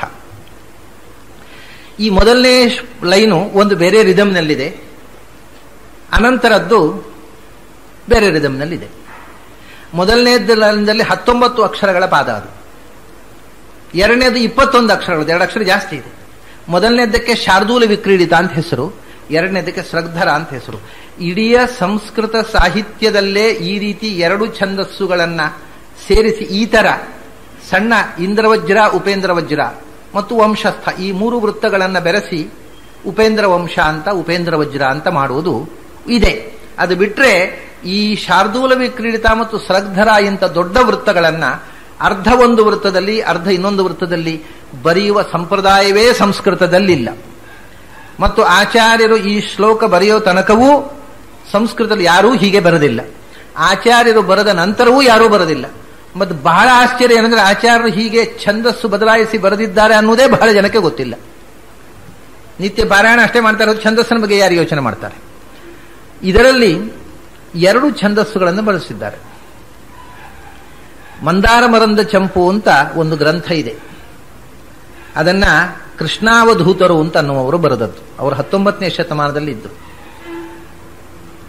ಅವರು ರಾಘವೇಂದ್ರ ಸ್ವಾಮಿಗಳು ಕನಸಿನಲ್ಲಿ ಬಂದು, ರಾಘವೇಂದ್ರ ಸ್ವಾಮಿಗಳಲ್ಲ ಅವರಿಗೆ ಕನಸಿನ ರಾಘವೇಂದ್ರ ಸ್ವಾಮಿಗಳು ಕೃಷ್ಣಾವಧೂತರು ಕನಸಿನಲ್ಲಿ ಬಂದು, ಅವರು ತೀರಾ ಲೌಕಿಕದಲ್ಲಿದ್ದವರು ಕೃಷ್ಣಾವಧೂತರು ಅಂತ. ಕೃಷ್ಣ ಅವಧೂತರು ಅಂತ ಮತ್ತೆ ಆದದ್ದು ಅವರ ಹೆಸರು ಕೃಷ್ಣಾಚಾರ್ಯರು ಅಂತ. ಕೃಷ್ಣಾಚಾರ್ಯರು ಅಂತ ದೇಶಸ್ಥ ಬ್ರಾಹ್ಮಣ ಒಬ್ಬರು. ಅವರು ಮದುವೆ ಆಗಿ ಹೆಂಡತಿ ಮಕ್ಕಳನ್ನು ಬಿಟ್ಟು ಕೇರಳಕ್ಕೆ ಹೋದರು. ಕೇರಳಕ್ಕೆ ಹೋಗಿ ಅಲ್ಲಿ ಮಾಂತ್ರಿಕ ಪ್ರಯೋಗಗಳನ್ನು ಅಭ್ಯಾಸ ಮಾಡ್ತಾ ಇದ್ರು. ಮಾಡ್ತಾ ಅವರಿಗೆ ಬೇಕಾದಷ್ಟು ದುಶ್ಚಟಗಳು ಅಂಟಿಕೊಂಡವು. ಯಾವುದೋ ದುಶ್ಚಟಗಳಿಗೆ ಬಲಿಯಾಗಿ ಈ ಮಾಂತ್ರಿಕ ಪ್ರಯೋಗ, ವಾಮ ಮಾರ್ಗದ ಸಾಧನೆ ಎಲ್ಲ ಮಾಡ್ತಿದ್ರು. ಈ ವೇದಾಂತದ ಸುದ್ದಿಗೆ ಬರಲಿಲ್ಲ ಅವರು. ಇದು ರಗಳೆ ಬೇಡ ಅಂತ ದೂರ ಇದ್ರು ಅವರು. ಹಾಗೆ ಇದ್ದಾಗ ಒಮ್ಮೆ ಅವರಿಗೆ ಕನಸು ಬಿತ್ತಂತೆ. ಇದು ಅವರೇ ಬರ್ಕೊಂಡದ್ದು. ಅವರು ತನ್ನ ಬಯೋಗ್ರಫಿ ಬರ್ಕೊಂಡಿದ್ದಾರೆ, ಆಟೋಬಯೋಗ್ರಫಿ. ಅದರಲ್ಲಿ ಕನಸು ಬಿತ್ತು. ಕನಸಿನಲ್ಲಿ ಅಪ್ಪಣಾಚಾರ್ಯರು ಅಂದ್ರೆ ರಾಘವೇಂದ್ರ ಸ್ತೋತ್ರ ಬರೆದ ರಾಘವೇಂದ್ರ ಸ್ವಾಮಿಗಳ ಶಿಷ್ಯ ಅಪ್ಪಣಾಚಾರ್ಯರು ಬಂದು, ನೀನು ಯಾರು, ನೀನು ಏನು ಎಲ್ಲ ಮರೆತು ಹೀಗಿದ್ಯಲ್ಲಪ್ಪ, ನೀನು ಯಾರು ಯೋಚನೆ ಮಾಡು, ನಿನ್ನ ದಾರಿಯನ್ನು ಮತ್ತೆ ಕಂಡುಕೋ ಅಂತ ಕನಸಿನಲ್ಲಿ ಮೇಲೆ ಮೇಲೆ ಬಂದು ವಾರ್ನ್ ಮಾಡಿದ್ರಂತೆ. ಕಡೆಗೆ ಅಪ್ಪಣಾಚಾರ್ಯರ ಜೊತೆಗೆ ತಾನು ಇದ್ದವ, ತಾನು ಒಂದು ಉದ್ದೇಶ ವಿಶೇಷಕ್ಕೋಸ್ಕರ ಬಂದಿರತಕ್ಕಂಥ ವ್ಯಕ್ತಿ, ತಾನು ರಾಘವೇಂದ್ರ ಸ್ವಾಮಿಗಳ ಪರಿವಾರದವ ಅಂತ ತನಗೆ ತಿಳಿದು ಬಂತು. ಆ ಅವೇರ್ನೆಸ್, ಆ ಎಚ್ಚರ ತನಗಾಯಿತು. ಆಮೇಲೆ ತಾನು ಪರಿವರ್ತನೆಗೊಂಡೆ ಅಂತ ಬರೀತಾರೆ ಅವರು. ಪರಿವರ್ತನೆಗೊಂಡು ಅವರು ಅನೇಕ ಗ್ರಂಥಗಳನ್ನು ಬರೆದರು. ಆಮೇಲೆ ವೇದಾಂತದಲ್ಲಿಯೂ ಅನೇಕ ರಾಘವೇಂದ್ರ ಪಟಲ, ರಾಘವೇಂದ್ರ ತಂತ್ರ ಮುಂತಾದ ಬಹಳ ಸುಂದರವಾದ ಗ್ರಂಥಗಳನ್ನು ಬರೆದಿದ್ದಾರೆ. ಆಮೇಲೆ ಅವರು ಒಂದು ಮಂದಾರ ಮರಂದ ಚಂಪು ಅಂತ ಒಂದು ಕಾವ್ಯ ಗ್ರಂಥವನ್ನು ಬರೆದಿದ್ದಾರೆ, ಅಲಂಕಾರ ಗ್ರಂಥ. ಆ ಮಂದಾರ ಮರಂದ ಚಂಪುವಿನಲ್ಲಿ ಅವರು ಅಲಂಕಾರ ಶಾಸ್ತ್ರದಲ್ಲಿ ಛಂದಸ್ಸುಗಳನ್ನು, ಬೇರೆ ಬೇರೆ ಛಂದಸ್ಸುಗಳನ್ನು ಒಟ್ಟಿಗೆ ಮಾಡಿ ಹೊಸ ರೀತಿಯ ಒಂದು ಛಂದಸ್ಸನ್ನು ನಿರ್ಮಾಣ ಮಾಡುವ ಹೊಸ ಪ್ರಯೋಗ ಇದು ಅಂತ ಉಲ್ಲೇಖ ಮಾಡಿದ್ದಾರೆ ಈ ಶ್ಲೋಕವನ್ನು. ಅವರು ಬಿಟ್ಟರೆ ಮತ್ತೆ ಯಾವ ಅಲಂಕಾರಿಕರು ಇದನ್ನು ಗಮನಿಸಲಿಲ್ಲ. ಇನ್ಯಾರೋ ಕೆಲವರು ರಾಮಾಯಣದಲ್ಲಿ ಇಂಥ ಒಂದು ಶ್ಲೋಕ ಇದೆ ಅಂತ ಹೇಳ್ತಾರೆ. ಅದು ರಾಮಾಯಣದಲ್ಲಿ ಯಾರೋ ಬರೆದದ್ದು, ವಾಲ್ಮೀಕಿ ಬರೆದ ಶ್ಲೋಕ ಅಂತೂ ಇಲ್ಲ. ಹೀಗೆ ಇದು ಎರಡು ಛಂದಸ್ಸುಗಳು, ಒಂದು 19 ಅಕ್ಷರದ ಛಂದಸ್ಸು, ಒಂದು 21 ಅಕ್ಷರದ ಛಂದಸ್ಸು, ಒಂದು ಶಾರ್ದೂಲ ವಿಕ್ರೀಡಿತ, ಒಂದು ಸ್ರಗ್ಧರ. ಈ ಎರಡು ಛಂದಸ್ಸುಗಳನ್ನು ಒಟ್ಟು ಮಾಡಿದ್ದಾರೆ ಆಚಾರ್ಯರು. ಸಾಮಾನ್ಯ ಜನರಿಗೆ ಏನು ಗೊತ್ತಾ, ಇದು ಎಂಥದ್ದು ಛಂದಸ್ಸು ಅದು ಗೊತ್ತಾಗಲಿಲ್ಲ ಆಚಾರ್ಯರಿಗೆ. ಶ್ಲೋಕ ಬರೆಯುವಾಗ ಶುರು ಮಾಡಿದ್ದು ಒಂದು ಛಂದಸ್ಸಿನಲ್ಲಿ, ಮುಗಿಸಿದ್ದು ಒಂದು ಛಂದಸ್ಸಿನಲ್ಲಿ. ಛಂದಸ್ಸಿನ ಜ್ಞಾನವೂ ಇರಲಿಲ್ವೇನೋ ಆಚಾರ್ಯರಿಗೆ ಅಂತ ಗೊಂದಲ ಆಗುವ ರೀತಿಯಲ್ಲಿದೆ ಈ ಶ್ಲೋಕ. ಆದರೆ ಇದು ಬುದ್ಧಿಪೂರ್ವಕವಾದ ಬದಲಾವಣೆ ಅಂತ ತಿಳ್ಕೊಂಡ್ರೆ ಒಂದು ಸ್ವಾರಸ್ಯ ಆಗುತ್ತೆ ನೋಡಿ. ಅದು ಛಂದಸ್ಸಿನ ಜ್ಞಾನ ಇಲ್ಲದೆ ಮಾಡಿದ್ದಲ್ಲ. ಅವರು ಮೊದಲು ಶಾರ್ದೂಲ ವಿಕ್ರೀಡಿತದಲ್ಲಿ ಪ್ರಾರಂಭ ಮಾಡಿದರು, ಅದರ ಕೊನೆಯನ್ನು ಸ್ರಗ್ಧರಾದಲ್ಲಿ ಮಾಡಿದರು. ಈ ಸ್ರಗ್ಧರಾದಲ್ಲಿ ಕೊನೆ ಮಾಡಿದ್ದು ಉದ್ದೇಶ ಏನು ಮತ್ತು ಶಾರ್ದೂಲ ಪ್ರಾರಂಭ ಮಾಡಿದ್ದ ಉದ್ದೇಶ ಏನು ಅಂದ್ರೆ, ಈ ಛಂದಸ್ಸಿನಲ್ಲೇ ನರಸಿಂಹಾವತಾರದ ಕಥೆಯನ್ನು ಹೇಳ್ತಾರೆ ಅವರು. ಇಡೀ ನರಸಿಂಹಾವತಾರದ ಕಥೆ ಈ ಎರಡು ಛಂದಸ್ಸಿನ ಹೆಸರಿನಲ್ಲಿ ಬರುತ್ತೆ. ಮೊದಲು ಶಾರ್ದೂಲ ವಿಕ್ರೀಡಿತ, ಹುಲಿಯಂತೆ ನಡೆದು ಹುಲಿಯಂತೆ ವಿಕ್ರೀಡಿಸುವುದು.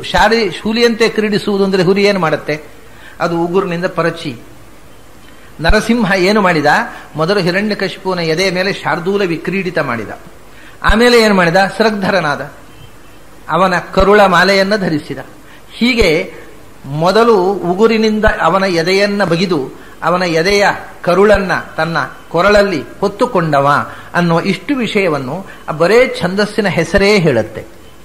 ಈ ರೀತಿ ಆ ಛಂದಸ್ಸಿನ ಬದಲಾವಣೆಯಿಂದಲೇ ನರಸಿಂಹಾವತಾರದ ಕಥೆಯನ್ನು ನಮಗೆ ತಿಳಿಸುವ ಒಂದು ಹೊಸ ಟೆಕ್ನಿಕ್ ಇದು. ಸಂಸ್ಕೃತ ಸಾಹಿತ್ಯದಲ್ಲಿ ಆ ತನಕವೂ ಆಮೇಲೂ ಯಾರೂ ಮಾಡದ ಒಂದು ಹೊಸ ಟೆಕ್ನಿಕ್. ಇಂಥ ಅನೇಕ ಅಪೂರ್ವ ಸಂಗತಿಗಳನ್ನು ನಾನು ಆಚಾರ್ಯರ ಗ್ರಂಥದಲ್ಲಿ ಕಂಡಿದ್ದೇನೆ. ಆದ್ದರಿಂದ ಉಳಿದವರಿಗೆ ತೀರಾ ಸಹಜವಾಗಿ ಕಂಡದ್ದು ಅಥವಾ ಅದರಲ್ಲಿ ಏನಿದೆ ಅಂದದ್ರಲ್ಲಿ ನಾನು ಬಹಳ ಆಳಕ್ಕೆ ಹೋಗುವ ಇಷ್ಟ ಅಥವಾ ಪ್ರೀತಿ ನನಗೆ ಅದರಲ್ಲಿ ಹುಟ್ಟಿದ್ದು. ಯಾವುದನ್ನು ನೋಡಿದ್ರೆ ಈ ತರ ಒಂದು ವಿಶಿಷ್ಟವಾದಂತಹ ಬೇರೆ ಯಾರು ತುಳಿಯದ ದಾರಿಯಲ್ಲಿ ಸಾಗುವ ಒಂದು ಪ್ರವೃತ್ತಿ, ಸ್ವತಂತ್ರವಾದ ಮನೋವೃತ್ತಿ ಆಚಾರ್ಯರ ಪ್ರತಿಯೊಂದು ರಚನೆಯಲ್ಲಿ ಕಾಣ್ತೇವೆ. ಇನ್ನೊಬ್ಬರ ಮಾಡದ ಒಂದು ಪ್ರಯೋಗ ಮಾಡ್ತಾರೆ ಅವರು. ಛಂದಸ್ಸನ್ನು ಮುರಿಯುವುದರಲ್ಲಿ, ವ್ಯಾಕರಣವನ್ನು ಮುರಿಯುವುದರಲ್ಲಿ ಅಸಾಧಾರಣವಾದಂತಹ ಕೌಶಲವನ್ನು ಆಚಾರ್ಯರು ತೋರಿದ್ದಾರೆ. ಈ ಛಂದಸ್ಸನ್ನು ಮುರಿಯುವ ಮೂಲಕ ಒಂದು ಹೊಸ ಅರ್ಥವ್ಯಾಪ್ತಿಯನ್ನು ಕೊಟ್ಟರು. ಯಾವಾಗಲೂ ವ್ಯಾಕರಣ ಗೊತ್ತಿದ್ದವರು ವ್ಯಾಕರಣ ಮುರಿಯಬಹುದು. ಈ ಶಾಲೆ ಹೋಗುವ ಮಕ್ಕಳು ವ್ಯಾಕರಣ ತಪ್ಪು ಬರೆದರೆ ಪಾಸ್ ಮಾಡೋದಿಲ್ಲ, ಮೇಸ್ಟ್ರು ಫೇಲ್ ಮಾಡ್ತಾರೆ. ಆದರೆ ಒಬ್ಬ ವ್ಯಾಕರಣದಲ್ಲಿ ಮಾಸ್ಟರಿ ಇರುವವನು ವ್ಯಾಕರಣವನ್ನು ಮುರಿದು ಬರೆಯಬಹುದು. ಈ ಕಾಳಿದಾಸ, ಭವಭೂತಿ ಇವರನ್ನೆಲ್ಲ ವ್ಯಾಕರಣವನ್ನು ಮೀರಿ ಬರೀತಾರೆ ಎಲ್ಲೋ ಅಪರೂಪಕ್ಕೊಮ್ಮೆ. ಅವರಿಗೂ ಪೂರ್ತಿ ಧೈರ್ಯ ಆಗುವುದಿಲ್ಲ, ಅಪರೂಪಕ್ಕೊಮ್ಮೆ ಬರೀತಾರೆ, ವ್ಯಾಕರಣದ ನಿಯಮವನ್ನು ಮೀರಿ ಬರೀತಾರೆ. ಅಂದ್ರೆ ವ್ಯಾಕರಣದ ಪೂರ್ತಿ ರಹಸ್ಯ ತಿಳಿದವರು ಅದನ್ನು ಬ್ರೇಕ್ ಮಾಡಬಹುದು. ಹಾಗೆಯೇ ಚಿತ್ರಕಲೆಯ ಪೂರ್ತಿ ರಹಸ್ಯ ಗೊತ್ತಿದ್ದವರು ಎನಾಟಮಿ ಬ್ರೇಕ್ ಮಾಡಿ ಚಿತ್ರ ಬಿಡಿಸಬಹುದು. ಆದರೆ ಮಕ್ಕಳು ಬಿಡಿಸಿದರೆ ಎನಾಟಮಿ ಇಲ್ಲ, ಏನ್ ಚಿತ್ರಪ್ಪ, ನಿನ್ನ ಕಣ್ಣು ಮೂಗು ಯಾವುದು ಎನಾಟಮಿಕಲ್ ಆಗಿ ಬರ್ತಾ ಇಲ್ಲ, ಇದು ಚೆನ್ನಾಗಿಲ್ಲ ಅಂತ. ಯಾರಿಗೆ ಚೆನ್ನಾಗಿ ಎನಾಟಮಿ ಅಭ್ಯಾಸ ಇದೆ ಅವನು ಅದನ್ನು ಬ್ರೇಕ್ ಮಾಡಿ ಚಿತ್ರ ಬಿಡಿಸಬಲ್ಲ. ಪಿಕಾಸೋನ ಹಾಗೆ. ಪಿಕಾಸೋ ವಿಚಿತ್ರವಾದ ವಿಕಾರವಾದ ಚಿತ್ರಗಳನ್ನು ಬಿಡಿಸ್ತಿದ್ದ. ಆದರೆ ಯಾರು ಅವನಿಗೆ ಎನಾಟಮಿ ಗೊತ್ತಿಲ್ಲ ಅಂತ ಹೇಳ್ತಿಲ್ಲ. ಯಾಕೆಂದ್ರೆ ಎನಾಟಮಿಯಲ್ಲಿ ಪರ್ಫೆಕ್ಟ್ ಆಗಿ ಚಿತ್ರ ಮಾಡಲಿಕ್ಕೆ ಬಂದ ಮೇಲೆ ಅವನು ಅದನ್ನು ಎನಾಟಮಿಯನ್ನು ಮುರಿದ. ಹಾಗೆಯೇ ವ್ಯಾಕರಣ ಪರ್ಫೆಕ್ಟ್ ಆಗಿ ತಿಳಿದ ಮೇಲೆ ವ್ಯಾಕರಣವನ್ನು ಮುರಿಯಬಹುದು. ಚಿತ್ರಕಲೆಯ ಎನಾಟಮಿ ಪೂರ್ತಿಯಾಗಿ ತಿಳಿದ ಮೇಲೆ ಚಿತ್ರಕಲೆಯಲ್ಲಿ ನಾವು ಆಮೇಲೆ ಅಬ್ಸ್ಟ್ರಾಕ್ಟ್ ಆರ್ಟ್ ಅನ್ನು ಮಾಡಬಹುದು. ಹಾಗೆಯೇ ಸಂಗೀತದ ಪೂರ್ತಿ ನಿಯಮಗಳನ್ನು ತಿಳಿದ ಮೇಲೆ ಸಂಗೀತದ ನಿಯಮಗಳನ್ನು ಮೀರಿ ಹಾಡಬಹುದು. ಯಾವುದೋ ಒಂದು ನಿಯಮ ತಿರಿದಾಗ ಅದನ್ನು ಮೀರಬಹುದು. ಛಂದಸ್ಸಿನ ನಡೆಯ ಪೂರ್ತಿ ರಹಸ್ಯ ಗೊತ್ತಾದ ಮೇಲೆ ನಮಗೆ ಬೇಕಾದ ಹಾಗೆ ಸ್ವಚ್ಛಂದವಾಗಿ ಛಂದಸ್ಸನ್ನು ಬದಲಿಸಬಹುದು. ಇದೆಲ್ಲವನ್ನೂ ಮಾಡಲಿಕ್ಕೆ ಬರುತ್ತೆ. ಅದನ್ನ ಮಾಡಿ ತೋರಿಸಿದವರು ಆಚಾರ್ಯರು. ಹೀಗೆ ಬರೀ ಛಂದಸ್ಸನ್ನು ಬದಲಾಯಿಸುವ ಮೂಲಕವೇ ನರಸಿಂಹನ ಶಾರ್ದೂಲ ವಿಕ್ರೀಡಿತ ಮೊದಲು ಕೂರುಗುರಿನ ಲೀಲೆ, ಅನಂತರ ಕೊರಳಲ್ಲಿ ಆ ಕರುಳ ಮಾಲೆಯನ್ನು ಧರಿಸಿದ ಲೀಲೆ ಸೃಗ್ಧರ. ಸೃಗ್ಧರ ಅಂದ್ರೆ ಮಾಲೆಯನ್ನು ಧರಿಸುವುದು, ಅದು ಕರುಳ ಮಾಲೆ. ಇಡೀ ನರಸಿಂಹಾವತಾರದ ಚಿತ್ರವನ್ನ ಈ ಛಂದಸ್ಸಿನ ನಡೆಯಲ್ಲೇ ನಮ್ಮ ಮನಸ್ಸಿಗೆ ಬರುವಂತೆ ಮಾಡಿ ಅಲ್ಲಿಂದ ಆ ಶ್ಲೋಕವನ್ನು ಆಚಾರ್ಯರು ನಾವು ಅರ್ಥಾನುಸಂಧಾನಕ್ಕೆ ಅಣಿಗೊಳಿಸ್ತಾರೆ. ಈಗ ಅದರ ಅರ್ಥಕ್ಕೆ ಬರೋಣ. ಇದಿಷ್ಟು ಹಿನ್ನೆಲೆ. ಆ ಶ್ಲೋಕ ಹಿಂದೆ ಪಂಚಸ್ತುತಿಗಳು ಅಂತ ಪ್ರತಿಯೊಬ್ಬ ಮಾಧ್ವರ ಮನೆಯಲ್ಲಿ ಮಕ್ಕಳಿಗೆ ಉಪನಯನ ಆದ ತಕ್ಷಣ ಪಾಠ ಮಾಡ್ತಿದ್ದಂತಹ ಗ್ರಂಥಗಳಲ್ಲಿ ಸೇರಿದ್ದು ಪಂಚಸ್ತುತಿಗಳು ಅಂತ. ಅದರಲ್ಲಿ 2 ಗ್ರಂಥಗಳನ್ನ ನಾರಾಯಣ ಪಂಡಿತರು ಬರೆದದ್ದು, 2 ಸ್ತುತಿಗಳನ್ನ ತ್ರಿವಿಕ್ರಮ ಪಂಡಿತರು, 1 ಆಚಾರ್ಯರದು. ಹೀಗೆ ಪಂಚಸ್ತುತಿಗಳು ಅಂತ ಇವುಗಳಿಗೆ ಹೆಸರಿತ್ತು. ನಾರಾಯಣ ಪಂಡಿತರು ಬರೆದದ್ದು 2, ಶಿವಸ್ತುತಿ ಮತ್ತು ನರಸಿಂಹಸ್ತುತಿ. ಅದು ಮತ್ತೆ ಈಗ ಇಲ್ಲೆಲ್ಲ ಬಳಕೆ ನಾರಾಯಣ ಪಂಡಿತರಲ್ಲ, ತ್ರಿವಿಕ್ರಮ ಪಂಡಿತಾಚಾರ್ಯ ಮಾಡಿದ್ದು ಅಂತ. ನರಸಿಂಹಸ್ತುತಿಯನ್ನು ತ್ರಿವಿಕ್ರಮ ಪಂಡಿತಾಚಾರ್ಯ ಮಾಡಿದ್ದಲ್ಲ, ನಾರಾಯಣ ಪಂಡಿತಾಚಾರ್ಯ ಮಾಡಿದ್ದು. ಆಮೇಲೆ 2 ಸ್ತೋತ್ರಗಳು ವಾಯುಸ್ತುತಿ, ವಿಷ್ಣುಸ್ತುತಿ, ಅದನ್ನ ತ್ರಿವಿಕ್ರಮ ಪಂಡಿತರು ಮಾಡಿದ್ದು. ಆಚಾರ್ಯರು ಬರಕೊಟ್ಟಂತಹ ಈ ಶ್ಲೋಕ ಹೀಗೆ ಸೇರಿ ಪಂಚಸ್ತುತಿಗಳು ಅಂತ. ಈ ಪಂಚಸ್ತುತಿಗಳನ್ನ ಉಪನಯನಾದ ತಕ್ಷಣ ಮಕ್ಕಳಿಗೆ ಪಾಠ ಮಾಡ್ತಿದ್ರು. ಆಮೇಲೆ ದಿನಾ ಪಂಚಸ್ತುತಿಗಳನ್ನ ಮನೆಯಲ್ಲಿ ಪಾರಾಯಣ ಮಾಡ್ತಿದ್ರು. ಇದು ನಿತ್ಯ ಪಾರಾಯಣಕ್ಕೆ ಬಳಕೆಯಾಗ್ತಾ ಇದ್ದಂಥ 5 ಸ್ತೋತ್ರಗಳು. ಅದರಲ್ಲಿ ನೋಡಿ, ತ್ರಿವಿಕ್ರಮ ಪಂಡಿತರು, ನಾರಾಯಣ ಪಂಡಿತರು ಬರೆದಂಥ ಸ್ತೋತ್ರವು ನಿತ್ಯ ಪಾರಾಯಣಕ್ಕೆ ಸೇರಿತ್ತು ಹಿಂದೆ. ಒಂದು ವಿಷಯ ನೀವು ಗಮನಿಸಬೇಕು, ನಿತ್ಯ ಪಾರಾಯಣಕ್ಕೆ ಯಾವ ಸ್ವಾಮಿಗಳು ಬರೆದ ಸ್ತೋತ್ರವೂ ಸೇರಲಿಲ್ಲ. ತ್ರಿವಿಕ್ರಮ ಪಂಡಿತರು, ನಾರಾಯಣ ಪಂಡಿತರು ಬರೆದ ಸ್ತೋತ್ರ ಸೇರಿದೆ. ಮತ್ತು ಇವರು ಗೃಹಸ್ಥರಾದರೂ ಇವರ ಸ್ತೋತ್ರವನ್ನ ಸ್ವಾಮಿಗಳು ನಿಯತವಾಗಿ ಪಠಿಸುತ್ತಿದ್ದರು. ಆದರೆ ಯಾವ ಸ್ವಾಮಿಗಳ ಸ್ತೋತ್ರವನ್ನು ನಿತ್ಯ ಪಾರಾಯಣ ಮಾಡುವ ಸಂಪ್ರದಾಯ ನಮ್ಮಲ್ಲಿ ಬರಲಿಲ್ಲ. ವಾಯುಸ್ತುತಿ ರತಿರ್ ನಿತ್ಯಂ ಅಂತ ಹೇಳ್ತಾರೆ ವಾದಿರಾಜರು. ನಾನು ನಿತ್ಯ ವಾಯುಸ್ತುತಿ ಪಾರಾಯಣ ಮಾಡ್ತೇನೆ ಅಂತ. ವಾದಿರಾಜರಂತಹ ಯತಿಗಳು ಕೂಡ ಒಬ್ಬ ಗೃಹಸ್ಥನಾದ ತ್ರಿವಿಕ್ರಮ ಪಂಡಿತರು ಬರೆದಂತಹ ಸ್ತೋತ್ರವನ್ನು ನಿತ್ಯ ಪಾರಾಯಣಕ್ಕೆ ಬಳಸಿಕೊಂಡಿದ್ದರು. ಅಂದ್ರೆ ಆಚಾರ್ಯರಿಗೆ ಅಷ್ಟು ಸಂಪ್ರತಿಬಂಧರು ಅವರಿಬ್ಬರು. ಅವರು ಗೃಹಸ್ಥರಾಗಿದ್ದುಕೊಂಡು ಇಡೀ ಮಾಧ್ವ ಸಮಾಜದಲ್ಲಿ ಮಾನನೀಯರಾಗಿದ್ದರು. ಅಂಥ 4 ಸ್ತೋತ್ರಗಳನ್ನು ನಿತ್ಯ ಪಾರಾಯಣಕ್ಕೆ ಬಳಸಿಕೊಳ್ತಿದ್ರು. 5ನೇ ಸ್ತುತಿ ಆಚಾರ್ಯರು ಬರೆದಂಥ ಈ ಸ್ತುತಿ. ಇದರ ಅರ್ಥ ಪಾಂತ್ವಸ್ಮಾನ್, ಮೊದಲು ತೆಗೆದ ತಕ್ಷಣ ನಮ್ಮನ್ನು ರಕ್ಷಿಸಲಿ ಅಂತಾರೆ ಆಚಾರ್ಯ. ಅಸ್ಮಾನ್ ಪಾಂತು, ನಮ್ಮನ್ನು ರಕ್ಷಿಸಲಿ. ಇದು ಸಂಸ್ಕೃತದಲ್ಲಿ ಒಂದು ಕ್ರಮ ಇದೆ. ಏನು ಅಂದ್ರೆ, ಯಾವಾಗಲೂ ಹೇಳುವಾಗ ಎಲ್ಲಿಯೋ ನಾವು ಪರವರಿಗೆ ಹೋಗಿ ಯಾರ್ದೋ ಒಂದು ಸುದ್ದಿ ತಂದಿರ್ತೇವೆ. ಸುದ್ದಿ ತಂದು ಬಂದು ಹೇಳಬೇಕು ಮನೆಗೆ, ನಿಮ್ಮ ಪೈಕಿಯವರು ಕ್ಷೇಮವಾಗಿದ್ದಾರೆ ಅಂತ. ಆಗ ಬಂದ ಕೂಡಲೇ ನಿಮ್ಮ ಪೈಕಿಯವರು ಅಂತ ಶುರು ಮಾಡಿಬಿಡಿ. ಏನಾಯ್ತು ಅಂತ ಗಾಬರಿ ಆಗುತ್ತೆ ಅವರಿಗೆ. ಮತ್ತೇನು, ಕ್ಷೇಮವಾಗಿದ್ದಾರೆ ನಿಮ್ಮ ಪೈಕಿಯವರು ಅಂತ ಮತ್ತೆ ಹೇಳ್ರಿ. ಮೊದಲು ಕ್ಷೇಮವಾಗಿದ್ದಾರೆ ಹೇಳ್ಬೇಕು. ನಿಮ್ಮ ಪೈಕಿಯವರು ಮದ್ರಾಸ್ನಲ್ಲಿದ್ದಾರಲ್ಲ, ಅವರು ಏನು ಗಾಬರಿ ಆಗ್ಬಿಡ್ತಾರೆ. ಹಾಗೆ ಮಾತಾಡಬಾರದಂತೆ. ನಿಮ್ಮ ಪೈಕಿಯವರು ಮದ್ರಾಸ್ನಲ್ಲಿದ್ದಾರಲ್ವಾ ಅವರು ಅಂತ ಹೇಳಿ ನಿಲ್ಲಿಸಬಾರದು. ಮತ್ತೆ ಅಂದ್ರೆ ಕ್ಷೇಮವಾಗಿದ್ದಾರೆ ನಿಮ್ಮ ಪೈಕಿಯವರು ಮದ್ರಾಸ್ನಲ್ಲಿರುವವರು ಅಂತ. ಹಾಗೆ ಮೊದಲು ಆ ಕ್ರಿಯಾಪದವನ್ನು ಹೇಳಬೇಕು ಅಂತ. ಇದೊಂದು ಸಂಸ್ಕೃತದಲ್ಲಿ ವಿನೋದಕ್ಕೋಸ್ಕರ ಬಳಕೆಗೆ ತಂದ ರೂಢಿ. ಪಾಂತ್ವಸ್ಮಾನ್, ನಮ್ಮನ್ನು ರಕ್ಷಿಸಲಿ. ಮೊದಲು ನಮ್ಮ ಬಯಕೆಯನ್ನು ಹೇಳಬೇಕು, ನಮ್ಮನ್ನು ರಕ್ಷಿಸಲಿ. ಪಾಂತ್ವಸ್ಮಾನ್, ಯಾವುದು ನಮ್ಮನ್ನು ರಕ್ಷಿಸಬೇಕು? ಪುರುಹೂತ ವೈರಿ ಬಲವನ್ ಮಾತಂಗ ಮಾದ್ಯದ್ಘಟ ಕುಂಭೋಚ್ಚಾದ್ರಿ ವಿಪಾಟನಾಧಿಕ ಪಟು ಪ್ರತ್ಯೇಕ ವಜ್ರಾಯಿತಾ. ಅಲ್ಲಿ ಒಂದೇ ಶಬ್ದ. ನಾನು ಚಿಕ್ಕವನಿದ್ದಾಗ ನನಗೆ ಈ ವಾಯುಸ್ತುತಿ ನಖಸ್ತುತಿ ಪಾಠ ಮಾಡ್ಲಿಕ್ಕೆ ಒಬ್ಬರು ಆಚಾರ್ಯರು ಬಂದರು. ಅವ ಪದಚ್ಛೇದ ಮಾಡು ಅಂದ್ರು. ನನಗೆ ದೊಡ್ಡ ಶಬ್ದ ಆದಷ್ಟು ಖುಷಿ. ಇಡೀ ಪಾದ ಒಂದೇ ಪಾಂತ್ವಸ್ಮಾನ್ ಪುರುಹೂತ ವೈರಿ ಬಲವನ್ ಮಾತಂಗ ಮಾದ್ಯದ್ಘಟ ಕುಂಭೋಚ್ಚಾದ್ರಿ ವಿಪಾಟನಾಧಿಕ ಪಟು ಪ್ರತ್ಯೇಕ ವಜ್ರಾಯಿತಾ ಅಂತ ಒಂದೇ ಶಬ್ದ ಅಂತ ಓದಿಬಿಟ್ಟೆ ನಾನು ಪದಪಾಠ. ಕಡೆಗೆ ಅವ್ರು ಬೈದ್ರು, ಅಲ್ಲೋ ಪಾಂತು ಅಸ್ಮಾನ್ ಅದು ಬೇರೆ ಶಬ್ದ, ಆಮೇಲೆ ಪುರುಹೂತ ವೈರಿಯಲ್ಲಿಂದ ಒಂದು ಶಬ್ದ ಅಂತ. ಹೀಗೆ 3 ಶಬ್ದಗಳು, 2 ಪಾದಗಳಲ್ಲಿ ಒಟ್ಟಿಗೆ 3 ಶಬ್ದ. ಪಾಂತು ಅಸ್ಮಾನ್ ಪುರುಹೂತ ವೈರಿ ಬಲವನ್ ಮಾತಂಗ ಮಾದ್ಯದ್ಘಟ ಕುಂಭೋಚ್ಚಾದ್ರಿ ವಿಪಾಟನಾಧಿಕ ಪಟು ಪ್ರತ್ಯೇಕ ವಜ್ರಾಯಿತಾ. ಆಚಾರ್ಯರು ಎಲ್ಲೂ ಇಷ್ಟು ದೀರ್ಘವಾದ ಪದಗಳನ್ನು ಬಳಸಿ ಶ್ಲೋಕ ರಚನೆಯೇ ಮಾಡಿಲ್ಲ. ಇದು ಒಂದು ವಿಚಿತ್ರವಾದ ರಚನೆ. ಎಲ್ಲೂ ಕೂಡ ಅವರು ದೀರ್ಘ ಸಮಾಸದ ಶಬ್ದಗಳನ್ನು ಬಳಸಿದ್ದಲ್ಲ. ಬಹಳ ಸಣ್ಣ ಸಣ್ಣ ಶಬ್ದಗಳು, ಸಣ್ಣ ಸಣ್ಣ ವಾಕ್ಯಗಳಲ್ಲೇ ಅವರು ಗ್ರಂಥ ರಚನೆ ಮಾಡಿದವರು. ಇಲ್ಲಿ ಮಾತ್ರ ಇಂಥ ಒಂದು ದೀರ್ಘ ಪದವನ್ನು ಬಳಸಿದ್ದಾರೆ. ಯಾಕೆಂದ್ರೆ ದೀರ್ಘ ಪದವನ್ನು ಸಂಸ್ಕೃತದಲ್ಲಿ ಯಾವಾಗ ಬಳಸ್ತಾರೆ ಗೊತ್ತಾ? ಸಮಸ್ತ ಪದ, ಅದನ್ನು ಬೇರೆ ಬೇರೆಯಾಗಿ ಹೇಳುವುದಕ್ಕಿಂತ 10 ಶಬ್ದಗಳನ್ನು ಒಟ್ಟು ಮಾಡಿ ಸಮಾಸ ಮಾಡಿ ಸಮಸ್ತ ಪದವನ್ನು ಬಳಸಿದರೆ ಅದರಲ್ಲಿ ಒಂದು ಗಾಂಭೀರ್ಯ ಕ್ರಿಯೇಟ್ ಆಗತ್ತೆ ಅಂತ. ಈಗ ನಿಮಗೆ ಇದನ್ನ ಒಂದೊಂದೇ ಶಬ್ದ ಹೇಳಿದ್ರೆ ಬಿಡಿ ಬಿಡಿಯಾದ ವಾಕ್ಯ ಆಯ್ತು. ಪುರುಹೂತ ವೈರಿ ಬಲವನ್ ಮಾತಂಗ ಮಧ್ಯ ಘಟ ಕುಂಭೋಚ್ಚಾದ್ರಿ ವಿಪಾಟನಾಧಿಕಪಟು ಪ್ರತ್ಯೇಕ ವಜ್ರಾಯಿತ. ಇಲ್ಲಿ ನನಗೆ ಒಂದೇ ಶಬ್ದ ಆದ್ರೆ ಒಟ್ಟಿಗೆ ಗಾಬರಿ ಆಗ್ಬಿಡುತ್ತೆ. ಅದು ಇದೇನಪ್ಪ ಕಥೆ ಅಂತ. ಅಂದ್ರೆ ಆ ಪರಿಸ್ಥಿತಿಯಲ್ಲಿ ಒಂದು ಗಂಭೀರತೆಯನ್ನ ನಿರ್ಮಾಣ ಮಾಡುತ್ತೆ ಸಮಾಸ ಪದ ಅಂತ. ಓಜಸ್ಸು ಅಂತ ಹೇಳ್ತಾರೆ ಕಾವ್ಯದಲ್ಲಿ ಅದಕ್ಕೆ. ಹಾಗೆ ಆ ನರಸಿಂಹನ ಒಂದು ಆ ಗಂಭೀರತೆಯನ್ನ ವ್ಯಕ್ತಪಡಿಸುವುದಕ್ಕೋಸ್ಕರ ತುಂಬಾ ದೀರ್ಘವಾದ ಸಮಸ್ತ ಪದವನ್ನು ಬಳಸ್ತಾರೆ ಆಚಾರ್ಯರು. ಇದರಲ್ಲಿ ಏನು ಹೇಳ್ತಾರೆ ಅಂದ್ರೆ ಪುರುಹೂತ ವೈರಿ ಬಲವನ್ ಮಾತಂಗ.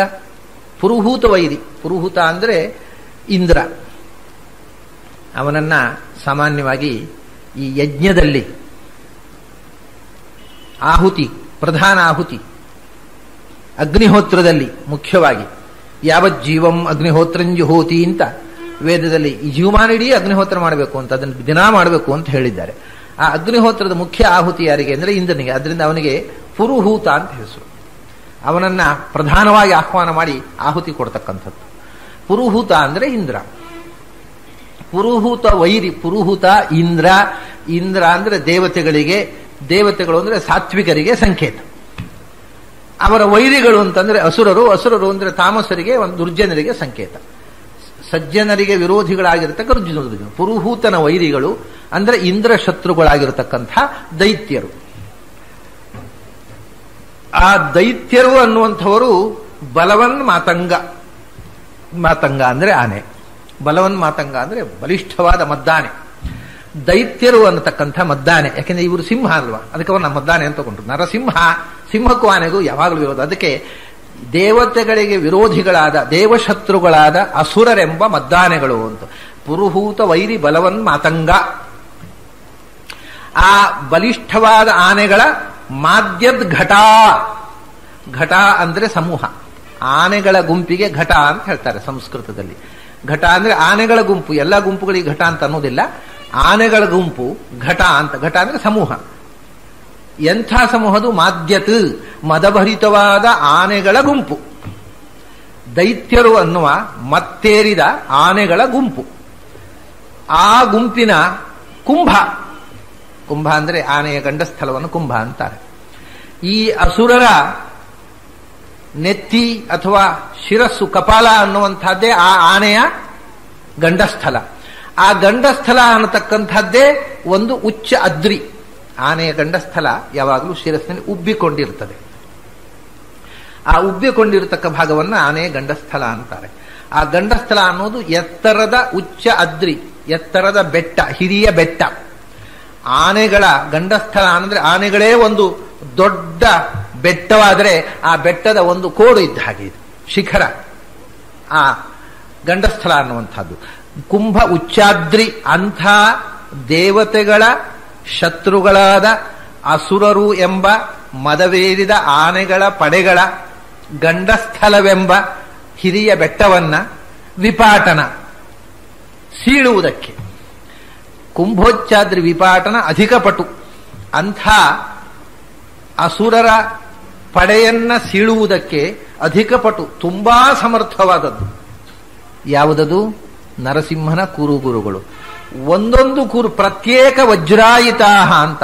ಪರ್ವತವನ್ನ ಇಂದ್ರ ತನ್ನ ವಜ್ರಾಯುಧದಿಂದ ಪರ್ವತಗಳ ರೆಕ್ಕೆ ಕತ್ತರಿಸಿದ ಅಂತ ಅನ್ನತಕ್ಕಂಥ ಒಂದು ಮಾತು ಬರ್ತದೆ. ಹಾಗೆ ವಜ್ರ ಅನ್ನೋದು ಪರ್ವತಗಳಿಗೆ ಯಾವಾಗಲೂ ಅಪಾಯಕಾರಿಯಾದ ವಸ್ತು.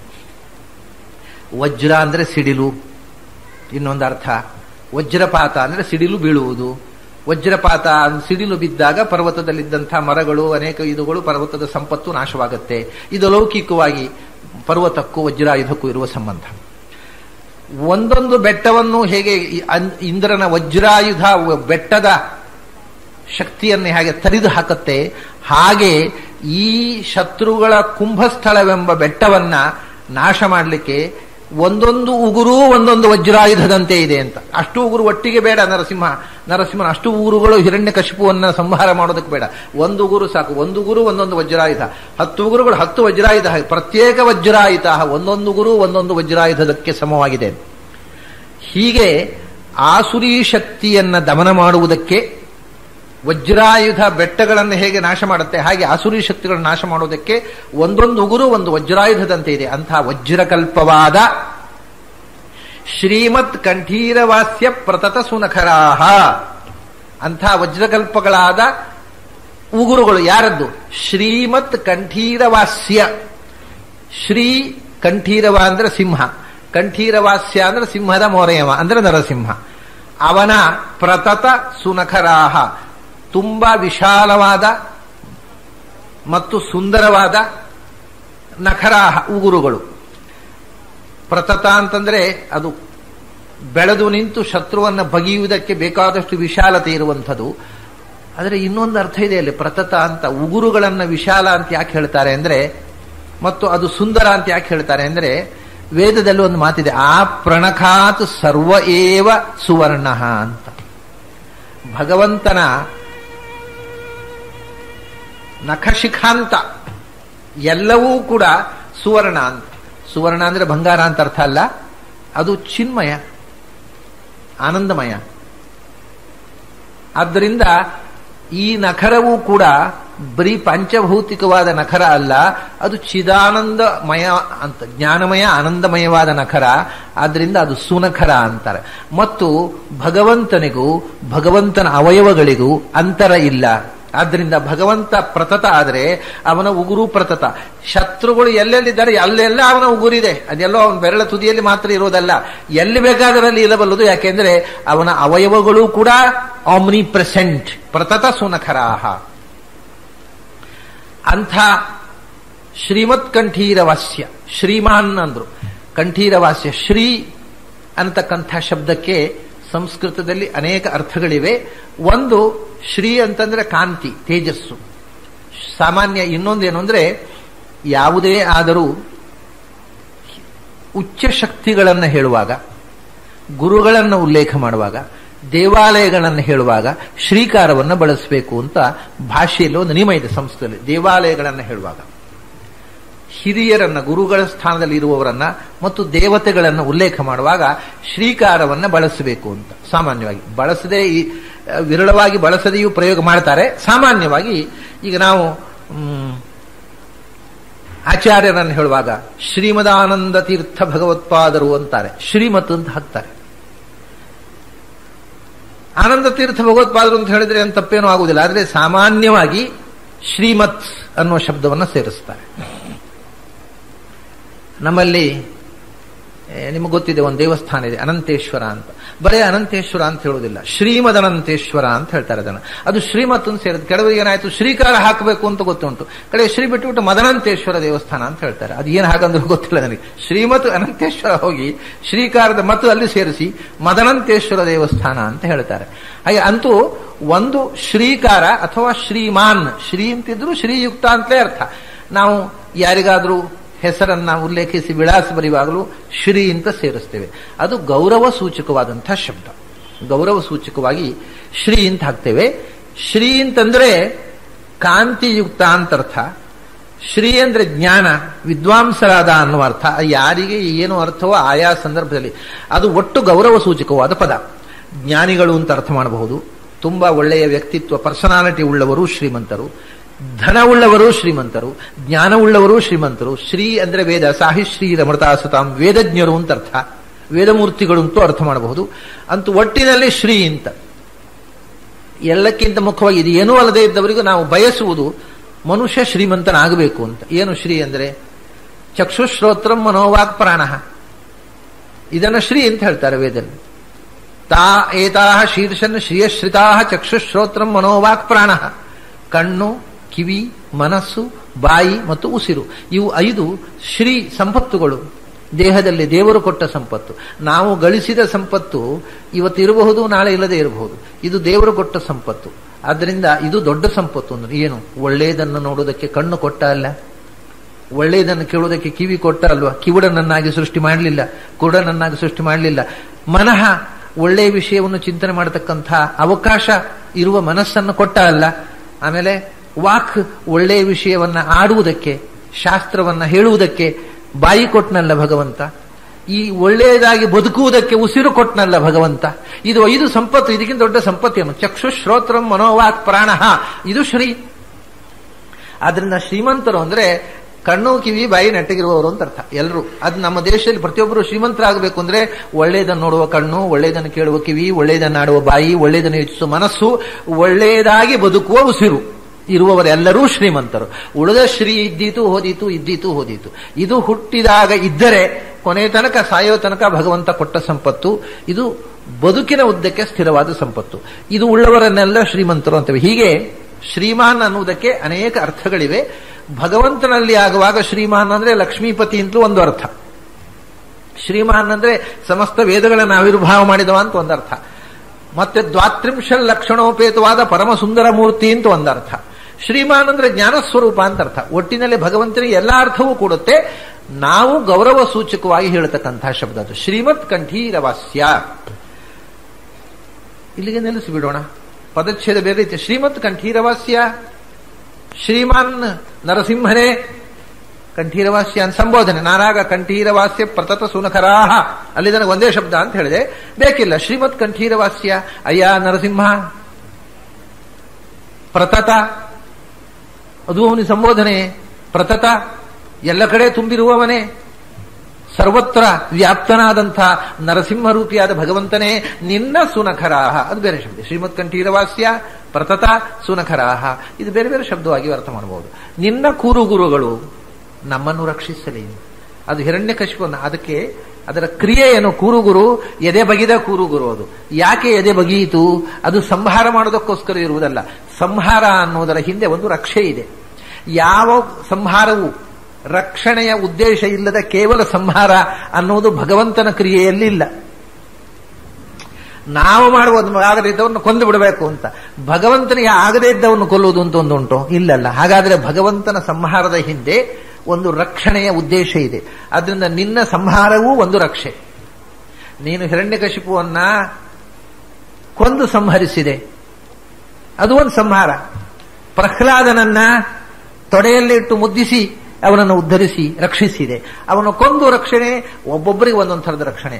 ಆದ್ದರಿಂದ ಬರಿಯ ಕೊಲ್ಲುವ ನಾಶಕವಾಗಿರತಕ್ಕಂಥದ್ದಲ್ಲ ನಿನ್ನ ಉಗುರು, ಅದು ರಕ್ಷ.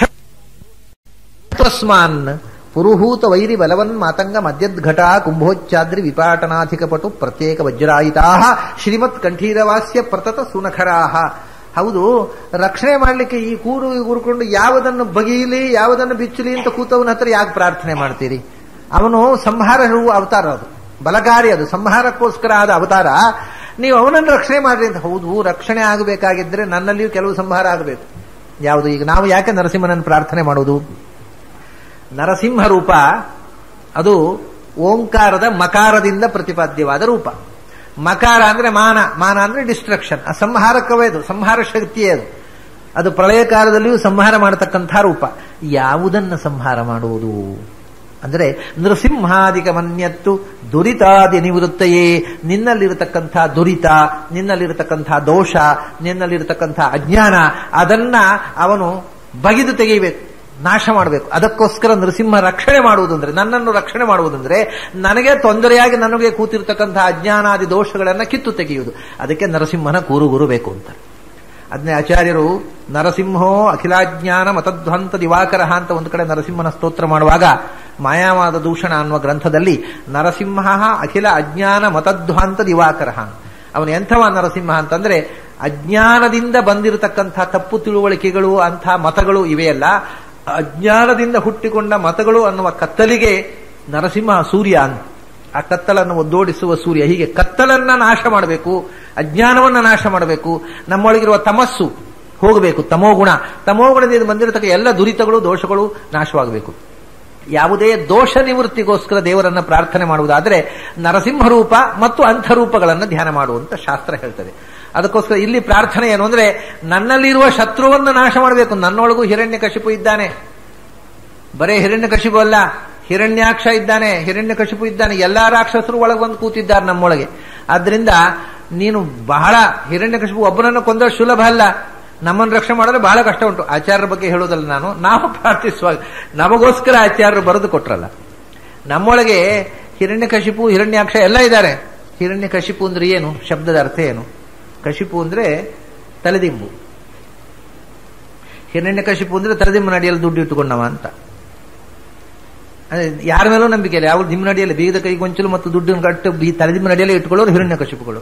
ಆದರೆ ಅವನ ತಮ್ಮ ಒಬ್ಬ ಇದ್ದಾನೆ ಹಿರಣ್ಯಾಕ್ಷ, ಅವನಿಗೆ ಯಾವಾಗಲೂ ಕಣ್ಣು ದುಡ್ಡಿನ ಮೇಲೆ, ಹಿರಣ್ಯ ಅಕ್ಷ, ದುಡ್ಡಿನ ಮೇಲೇ ಕಣ್ಣು, ಆಮೇಲೆ ತಲೆದಿಂಬು ನಡಿಯಲ್ಲೇ ದುಡ್ಡು. ಇವರೇ ಹಿರಣ್ಯಕಶಿಪುಗಳು, ಹಿರಣ್ಯಾಕ್ಷರು. ಮತ್ತೆ ಈಗ ಅವ್ರ ನಾಶವೇ ಆಗಿಲ್ಲ, ಮನೆಯಲ್ಲಿ ಹೋಗಿ ಸೇರ್ಕೊಂಡು ಬಿಟ್ಟಿದ್ದಾರೆ. ನಮ್ಮಲ್ಲಿಯೂ ಅಂಥ ದುಡ್ಡಿನ ಮೋಹ ಬೆಳೆದಿದೆ. ನಾವು ಹಿರಣ್ಯಾಕ್ಷರು ಹಿರಣ್ಯಕಶಿಪುಗಳಾಗಿದ್ದೇವೆ.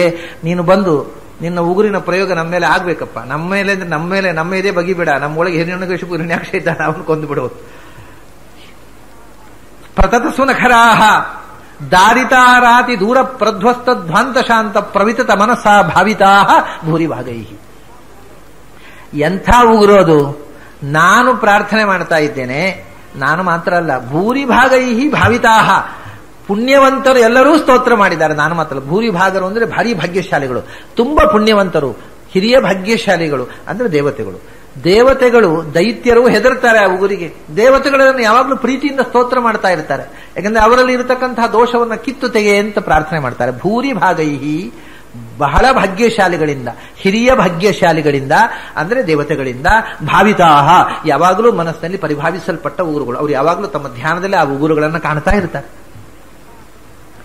ಎಂಥ ಧ್ಯಾನದಲ್ಲಿ ಯಾವ ರೀತಿಯ ಮನಸ್ಸದು, ಆ ಧ್ಯಾನದಲ್ಲಿ ಉಗುರು ಕಾಣಬೇಕಾದ್ರೆ ಎಂಥ ಮನಸ್ಸದು, ಯಾವ ರೀತಿಯ ಮನಸ್ಸಿನಲ್ಲಿ ಅದನ್ನು ಮನನ ಮಾಡ್ತಾರೆ ಅವರು ಅಂದ್ರೆ, ದಾರಿತಾರಾತಿ ದೂರ ಪ್ರಧ್ವಸ್ತ ಧ್ವಾಂತ ಶಾಂತ ಪ್ರವಿತತ ಮನಸ.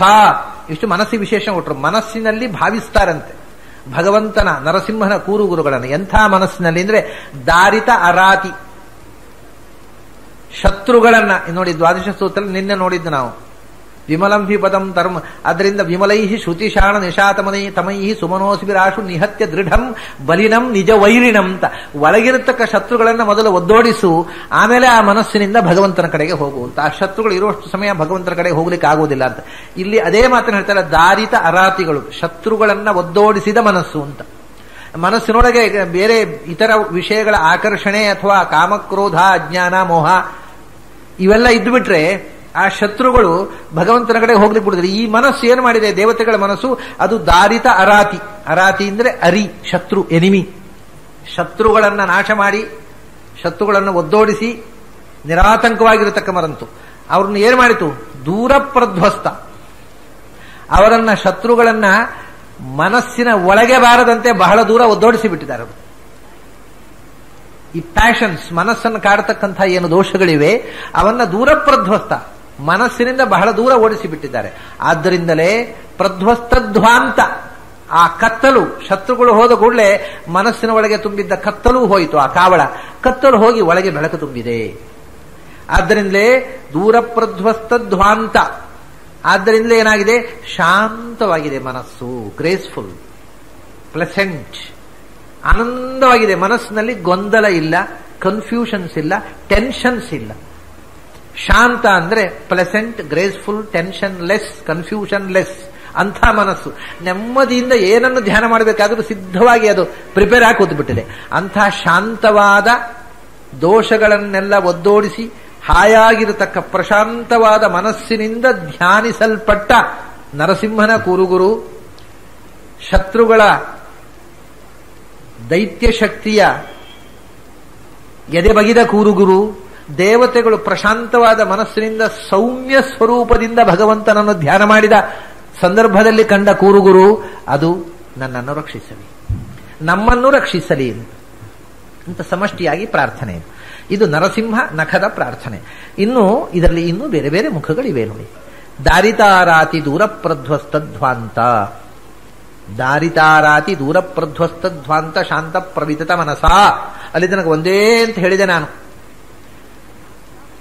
ಆ ದೂರ ಶಾಂತ, ಆಮೇಲೆ ಎಂಥ ಮನಸ್ಸು, ಇನ್ನೊಂದು ಶಾಂತವಾದ ಮನಸ್ಸು. ಮತ್ತೊಂದು ವಿಶೇಷ ಕೊಟ್ಟಿದ್ದಾರೆ, ಪ್ರವಿತತ ಮನಸ್ಸ ಅಂತ. ಮನಸ್ಸಿಗೆ ಹರವು ಬೇಕು, ಹಬ್ಬುವಿಕೆ ಬೇಕು. ಮನಸ್ಸು ಹೀಗೆ ಇವನ್ ತಮಾಷೆ ಏನು ಅಂದ್ರೆ ಮನಸ್ಸು ಹಬ್ಬಬೇಕು ಅಂದ್ರು. ಪ್ರವಿತತ ಅಂದ್ರೆ ವಿಶಾಲವಾಗಿ ಹಬ್ಬುವ. ಇದು ವಿಚಿತ್ರ. ಮನಸ್ಸು ಯಾವಾಗಲೂ ವಿಶಾಲವಾಗಿ ಹಬ್ಬಿಕೋಬಾರದು. ಮತ್ತೇನಾಗಬೇಕು? ಮೆಡಿಟೇಷನ್ ಮಾಡಬೇಕಾಗಿದ್ದರೆ ಅದು ಒನ್ ಪಾಯಿಂಟೆಡ್ ಆಗಬೇಕು. ಯಾವಾಗ ಒನ್ ಪಾಯಿಂಟೆಡ್ ಆಯಿತೋ ಆವಾಗಲೇ ಹಬ್ಬುವುದದು.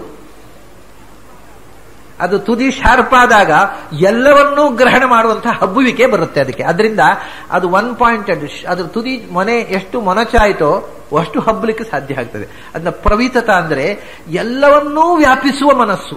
ಅಂದ್ರೆ ಎಲ್ಲಿ ಏನಿದ್ರೂ ಅದನ್ನು ಗ್ರಹಣ ಮಾಡುವ ಮನಸ್ಸು. ಯಥಾವತ್ತಾಗಿ ಎಲ್ಲಿ ಏನಿದ್ರೂ ಯಥಾವತ್ತಾಗಿ ಗ್ರಹಿಸುವ ಮನಸ್ಸು ಯಾವಾಗಲೂ ಪಾಯಿಂಟೆಡ್ ಆಗಿರ್ತದೆ. ಅದು ಅಲ್ಲಿ ಆ ವಿಷಯಕ್ಕೆ ಹೋದ್ರೆ ಅದನ್ನು ಮಾತ್ರ ಏಕಾಗ್ರವಾಗಿ ಯೋಚಿಸಬೇಕು. ಆಗಿದ್ರೆ ಮಾತ್ರ ಎಲ್ಲವನ್ನೂ ಗ್ರಹಿಸಲಿಕ್ಕಾಗತ್ತೆ. ಸ್ಥೂಲವಾಗಿ ಎಲ್ಲ ಕಡೆ ಹಬ್ಬಿದ ಸ್ಪ್ರೆಡ್ ಆಗಿಬಿಟ್ರೆ, ಇವಾಗ ನಿಮ್ಮ ಟಾರ್ಚಿನ ಲೈಟಿನ ಹಾಗೆ ಅದು. ಟಾರ್ಚಿನ ಲೈಟನ್ನು ಪಾಯಿಂಟೆಡ್ ಆಗಿದ್ರೆ ಅದು ನಾವು ಬೇಕಾದದನ್ನು ಸ್ಪಷ್ಟವಾಗಿ ಕಾಣಬಹುದು. ಅದು ಸ್ಪ್ರೆಡ್ ಆಗಿ ಹೋದ್ರೆ ಎಲ್ಲವೂ ಅಸ್ಪಷ್ಟ. ಇದು ಲೈಟ್ ಹಾಕಿದ್ರೆ ಅದು ಕಾಣೋದಿಲ್ಲ ಅಂತ. ರಾತ್ರಿ ಹೊತ್ತು ಏನೋ ಶಬ್ದ ಆಯಿತು ತೋಟದಲ್ಲಿ, ಎಂಥದ್ದು ಕತೆ ನೋಡೋಣ, ಯಾರ ಕಳ್ಳರು ಬಂದಿದ್ದಾರೋ ಅಂತ ಲೈಟ್ ಹಾಕಿದರೆ ಅದು ಪಾಯಿಂಟೆಡ್ ಬಲ್ಬ್ ಇಲ್ಲ, ಅದು ಏನು ಕಾಣೋದಿಲ್ಲ. ಬೆಳಕು ಕಾಣ್ತದೆ, ಆದರೆ ಬೆಳಕಿನಲ್ಲಿ ಯಾರೂ ಕಾಣೋದಿಲ್ಲ. ಹಾಗೆ ಮನಸ್ಸು ಪಾಯಿಂಟೆಡ್ ಆದಾಗ, ಅದು ಫೋಕಸ್ ಮಾಡಿದಾಗ ಬಹಳ ಸ್ಪಷ್ಟವಾಗಿ ವಿಷಯವನ್ನು ಗ್ರಹಿಸ್ತದೆ. ಹಾಗಾಗಿ ಅದು ಎಲ್ಲವನ್ನೂ ಹಬ್ಬುವುದು ಯಾವಾಗ ಅಂದ್ರೆ ಪಾಯಿಂಟೆಡ್ ಆದಾಗ. ಅದು ಹಬ್ಬಿದರೆ ಯಾವುದನ್ನೂ ಗ್ರಹಿಸುವುದಿಲ್ಲ. ಅದಕ್ಕೋಸ್ಕರ ಒಂದೊಂದು ವಿಷಯವನ್ನು ಏಕಾಗ್ರವಾಗಿ ಗ್ರಹಿಸುವಂತಹ ವ್ಯಾಪ್ತಿಯನ್ನು ಪಡೆದ ಮನಸ್ಸು ಅಂತಾರೆ ಪ್ರವಿತತ ಮನಸ್ಸ. ಈ ವಿಶೇಷಣಗಳೆಲ್ಲ ಇದರ ಸ್ವಾರಸ್ಯ ಅರ್ಥ ಆಗಬೇಕಾಗಿದ್ರೆ ಮನಸ್ಸಿನ ಜೊತೆಗೆ ನಾವು ಸ್ವಲ್ಪ ಆಟ ಆಡಬೇಕಾಗತ್ತೆ. ಮನಸ್ಸಿನ ಜೊತೆಗೆ ವಿಹರಿಸಬೇಕಾಗತ್ತೆ. ಮನಸ್ಸನ್ನು ಒಳಗೆ ಬಿಟ್ಟು ಹೊರಗೆ ಬದುಕುವವರಿಗೆ ಈ ಯಾವ ಶಬ್ದವೂ ಏನೂ ಅರ್ಥವನ್ನು ಕೊಡುವುದಿಲ್ಲ. ಮನಸ್ಸಿನ ಪ್ರಪಂಚದಲ್ಲಿ ಸ್ವಲ್ಪ ವ್ಯವಹಾರ ಮಾಡಿದವರಿಗೆ ಈ ಮಾತು ಎಷ್ಟು ಅರ್ಥಪೂರ್ಣವಾಗಿದೆ ಮತ್ತು ಅಂತರಂಗದ ಒಳಗಿನ ಮನಸ್ಸಿನ ಪ್ರಕ್ರಿಯೆಯನ್ನು ಎಷ್ಟು ಚೆನ್ನಾಗಿ ಅರಿತು ಇವರು ಹೇಳ್ತಾರೆ ಅನ್ನೋದು ಗೊತ್ತಾಗತ್ತೆ. ಇದು ಒಂದು ಮುಖ ಆಯಿತು. ಮನಸ್ಸು ಶಾಂತವಾಗಬೇಕು, ಮನಸ್ಸು ಪ್ರವಿತವತ್ತವಾಗಬೇಕು. ಮೊದಲು ಧ್ಯಾನಕ್ಕೆ ಬೇಕಾಗಿರತಕ್ಕಂಥದ್ದು ಶಾಂತತೆ. ಬರೇ ಮನಸ್ಸು ಶಾಂತವಾಗುವುದಲ್ಲ, ಎಲ್ಲವೂ ಶಾಂತವಾಗಬೇಕು. ಶಾಂತವಾದ ವಾತಾವರಣ, ಅದಕ್ಕೆ ಬೆಳಗಿನ ಜಾವ ಅಂತ ಹೇಳೋದು. ವಾತಾವರಣ ಪ್ರಶಾಂತವಾಗಿರಬೇಕು, ಮನೆ ಪ್ರಶಾಂತವಾಗಿರಬೇಕು, ಮನಸ್ಸು ಪ್ರಶಾಂತವಾಗಿರಬೇಕು. ಎರಡೂ ಪ್ರಶಾಂತವಾದಾಗ ಧ್ಯಾನ ಸಾಧ್ಯವಾಗುತ್ತೆ. ಮತ್ತು ಮನಸ್ಸು ಸರ್ವಗ್ರಾಹಿಯಾಗಿ ಯಾವುದನ್ನು ಬೇಕಾದ್ರೂ ಗ್ರಹಣ ಮಾಡುವಂತಹ ಶಾರ್ಪ್ನೆಸ್ ಪಡೆದಿರಬೇಕು. ಇದನ್ನೇ ಶಾಂತ ಪ್ರವಿತತ ಅನ್ನುವ ಶಬ್ದದಿಂದ ಹೇಳಿದರು. ಇದು ಮನಸ್ಸಿನ ವಿಷಯ ಆಯಿತು. ಇನ್ನು ನರಸಿಂಹನಿಗೆ ವಿಶೇಷಣ ಮಾಡಿಬಿಡೋಣ ಇದನ್ನೆಲ್ಲ. ಭಾವಿತಾ ಭೂರಿ ಭಾಗೈಹಿ, ಭಾಗ್ಯವಂತರು ಧ್ಯಾನ ಮಾಡಿದ ಕೂರುಗುರು ಅಷ್ಟೇ. ಈ ಮನಸ್ಸಿನಿಂದ ಅಂತ ಬೇಡ, ಯಾಕಂದ್ರೆ ಮನಸ್ಸಿನಿಂದ ಅಲ್ಲದೆ ಮತ್ತೆ ಕಿವಿಯಿಂದ ಧ್ಯಾನ ಮಾಡೋದು, ಮೂಗಿನಿಂದ ಧ್ಯಾನ ಮಾಡೋದು ಅಂತ ಉಂಟ. ಧ್ಯಾನ ಮಾಡೋದಂದ್ರೆ ಮನಸ್ಸಿನಿಂದಲೇ, ಮನಸಾ ಭಾವಿತಾ ಅಂತ ಹೇಳಬೇಕಾಗಿಲ್ಲ. ಹಾಗಾದ್ರೆ ಇದನ್ನು ಬಿಟ್ಟು ಬಿಡೋಣ. ಬೇರೆ ಇದು ಪ್ರತಿಯೊಂದು ಭಗವಂತನ ವಿಶೇಷಣವಾಗಿಬಿಡುತ್ತೆ. ಈಗ ಶ್ರೀಮತ್ ಕಂಠೀರವಾಸ್ಯ ಅದು ಸಂಬೋಧನೆ ಗೊತ್ತಾಯ್ತು ನಮಗೆ. ಆಮೇಲೆ ದಾರಿತಾರಾತಿ ದೂರ ಪ್ರಧ್ವಸ್ತಧ್ವಾಂತ, ಶತ್ರುಗಳನ್ನ ದೂರ ಒದ್ದೋಡಿಸಿ, ಅಂದ್ರೆ ಹಿರಣ್ಯಕಶಿಪು ಮುಂತಾದ ಶತ್ರುಗಳನ್ನ ಬೇರೆ ಬೇರೆ ಅವತಾರಗಳಿಂದ ಬೇರೆ ಬೇರೆ ಸಾತ್ವಿಕ ಮಾರ್ಗಕ್ಕೆ ಬಾಧಕವಾಗಿರತಕ್ಕಂತಹ ಶತ್ರುಗಳ ಶಕ್ತಿಯನ್ನ ನಾಶ ಮಾಡಿ ಪ್ರಧ್ವಸ್ತಧ್ವಾಂತ, ಜಗದ ಕತ್ತಲನ್ನು ಪರಿಹರಿಸಿದವನೇ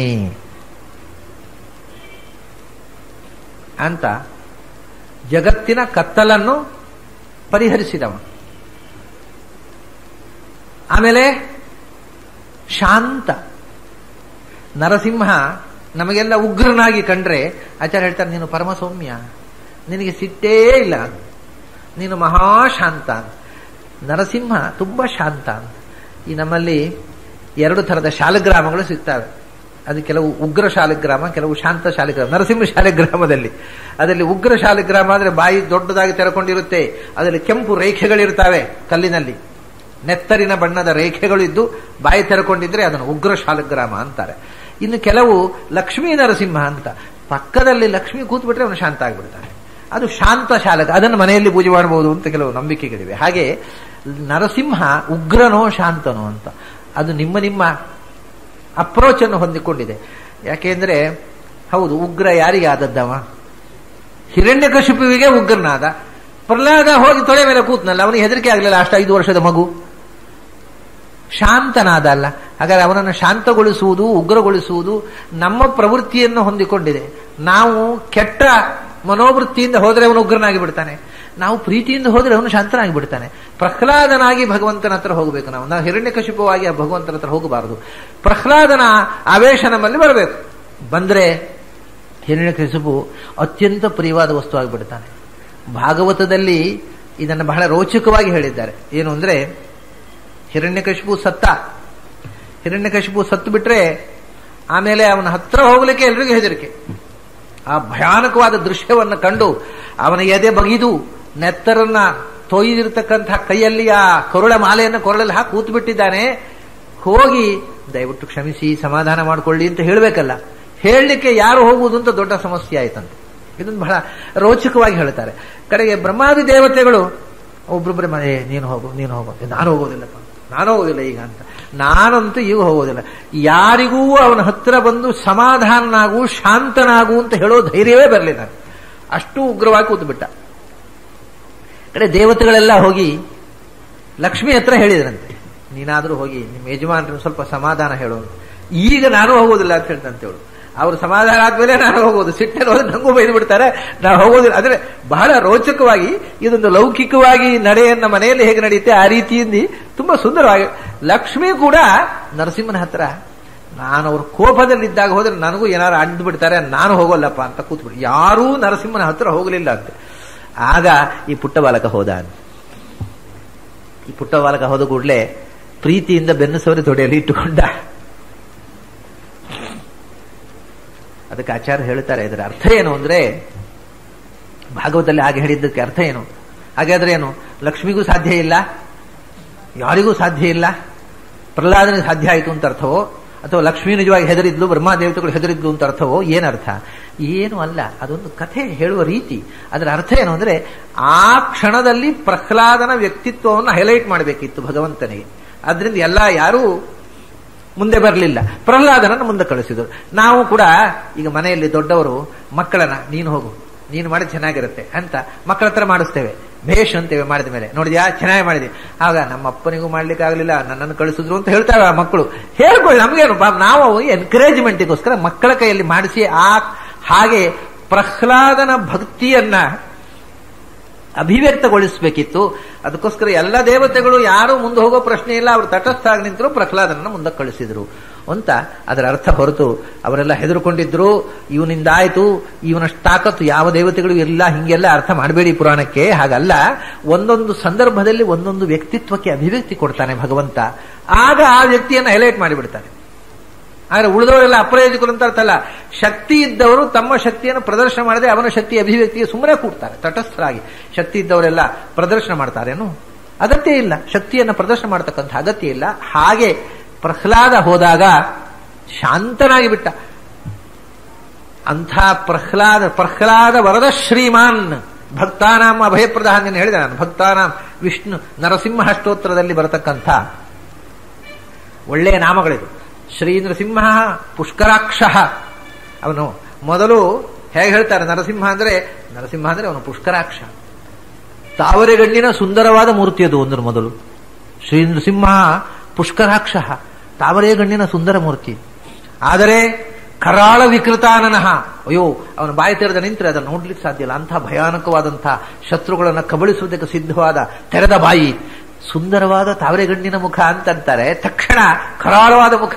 ಈ ಎರಡು ಆಸ್ಪೆಕ್ಟ್ ಅನ್ನು ನಾವು ಯೋಚಿಸಬೇಕು. ಭಗವಂತ ಒಂದೇ ರೂಪದಲ್ಲಿ ಅವರು ಸೌಂದರ್ಯದ ಮುಖವನ್ನು ತೋರಿಸ್ತಾರೆ, ಭಯಾನಕವಾದ ಮುಖವನ್ನು ತೋರಿಸ್ತಾರೆ. ಈ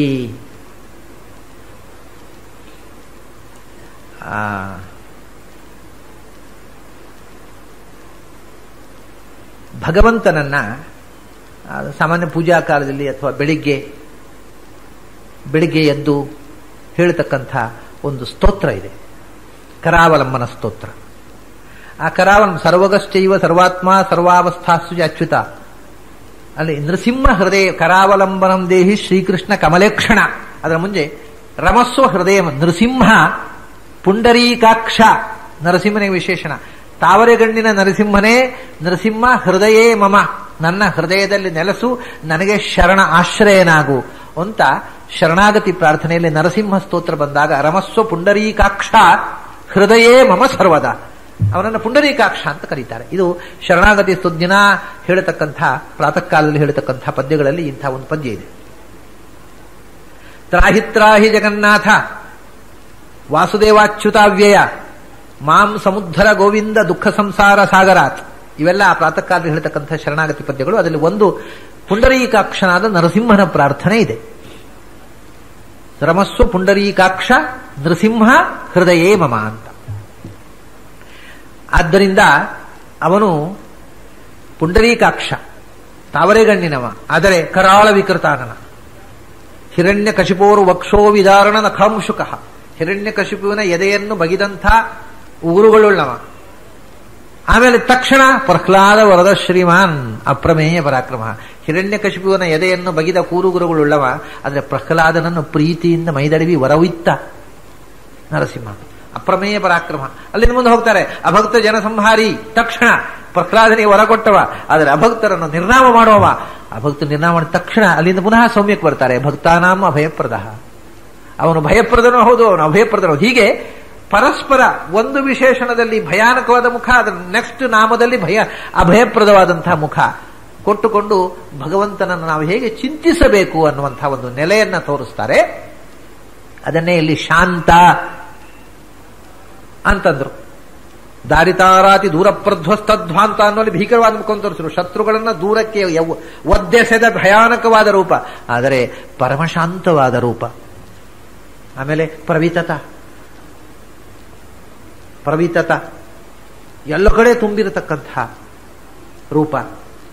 ಪ್ರವಿತತಮ ನಸ, ಪ್ರವಿತತಮ ನಸ ಅಂದ್ರೆ ಪ್ರವಿತತಮ ಅಂದ್ರೆ ಪ್ರವಿತತಮ ಅಂತ ಅರ್ಥ. ಒಂದು ಅಕ್ಷರ 3 ಬಾರಿ ಅನುವೃತ್ತಿಯಾದಾಗ ಅದರಲ್ಲಿ ಒಂದು ಅಕ್ಷರವನ್ನು ಲೋಪ ಮಾಡ್ತಾರೆ ಸಂಸ್ಕೃತದಲ್ಲಿ. ಅದರಿಂದ ಪ್ರವಿತತಮ ಅಂದ್ರೆ ಎಲ್ಲ ಕಡೆ ವ್ಯಾಪಿಸಿರುವ, ವಿಶಾಲವಾದ ಅಂತ. ವಿಶಾಲವಾದ ನಸ ಅಂದ್ರೆ ಮೂಗಿನಿಂದ ಅಂತ ಅರ್ಥ.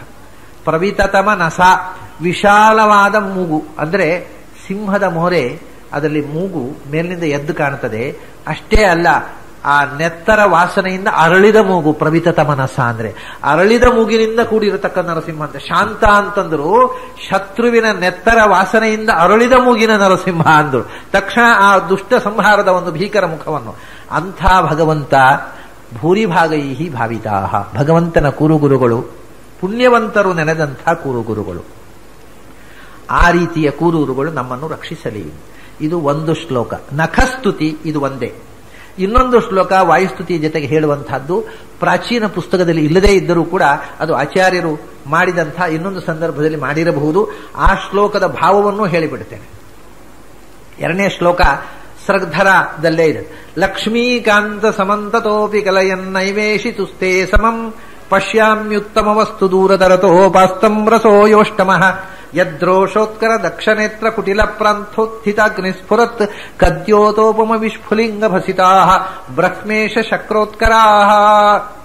ಲಕ್ಷ್ಮೀಕಾಂತ ಇದು ನೋಡಿ, ಆ ಶಬ್ದದ ಒಂದು ಶಯ್ಯೆಯೇ ಬೇರೆ. ಅಲ್ಲಿ ನರಸಿಂಹನನ್ನು ಹೇಳುವಾಗ ವಿಚಿತ್ರವಾದ ಶಬ್ದಗಳ ಒಂದು ಓಜಸ್ಸು, ಸಮಸ್ತ ಪದಗಳನ್ನು ಪ್ರಯೋಗ ಮಾಡಿದರು. ಪುರುಹೂತ ವೈದ್ಯ ಬಲವನ್ ಮಾತಂಗ ಮಧ್ಯದ್ಘಟ ಕುಂಭೋಚ್ಚಾದ್ರಿ ವಿಪಾಟನಾಧಿಕಪಟು ಪ್ರತ್ಯೇಕ ವಜ್ರಾಯಿತಾ ಶ್ರೀಮತ್ ಕಂಠೀರವಸ್ಯ ಪ್ರತತ ಸುನಖರಾ ದಾರಿತ ರಾತಿ ದೂರ ಪ್ರಧ್ವಸ್ತಧ್ವಾಂತ ಶಾಂತ ಪ್ರವಿತ ಮನಸ ಭಾವಿತಾ ಭುರಿಭಾಗಿ. ಒಂದು ತರ ರುದ್ರ ತಾಂಡವ ಶಬ್ದಗಳಲ್ಲಿ. ಇಲ್ಲಿ ಇದು ಲಕ್ಷ್ಮೀಕಾಂತ, ಲಕ್ಷ್ಮೀ ಸಹಿತನಾಗಿರತಕ್ಕಂಥ ಲಕ್ಷ್ಮೀಪತಿಯಾದ ಭಗವಂತನ ಸ್ತೋತ್ರ. ಇಲ್ಲಿ ಅಂಥ ಗಲಾಟೆ ಏನಿಲ್ಲ.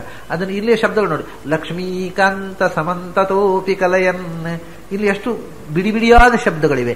ಲಕ್ಷ್ಮೀಕಾಂತ ಸಮಂತತೋಪಿ ಕಲಯನ್ ನೈವೇಶಿತುಸ್ತೆ ಸಮಂ ಪಶ್ಯಾಮ್ಯುತ್ತಮ ವಸ್ತು ದೂರತರತೋಪಾಸ್ತಂ ರಸೋ ಯೋಷ್ಟಮಃ.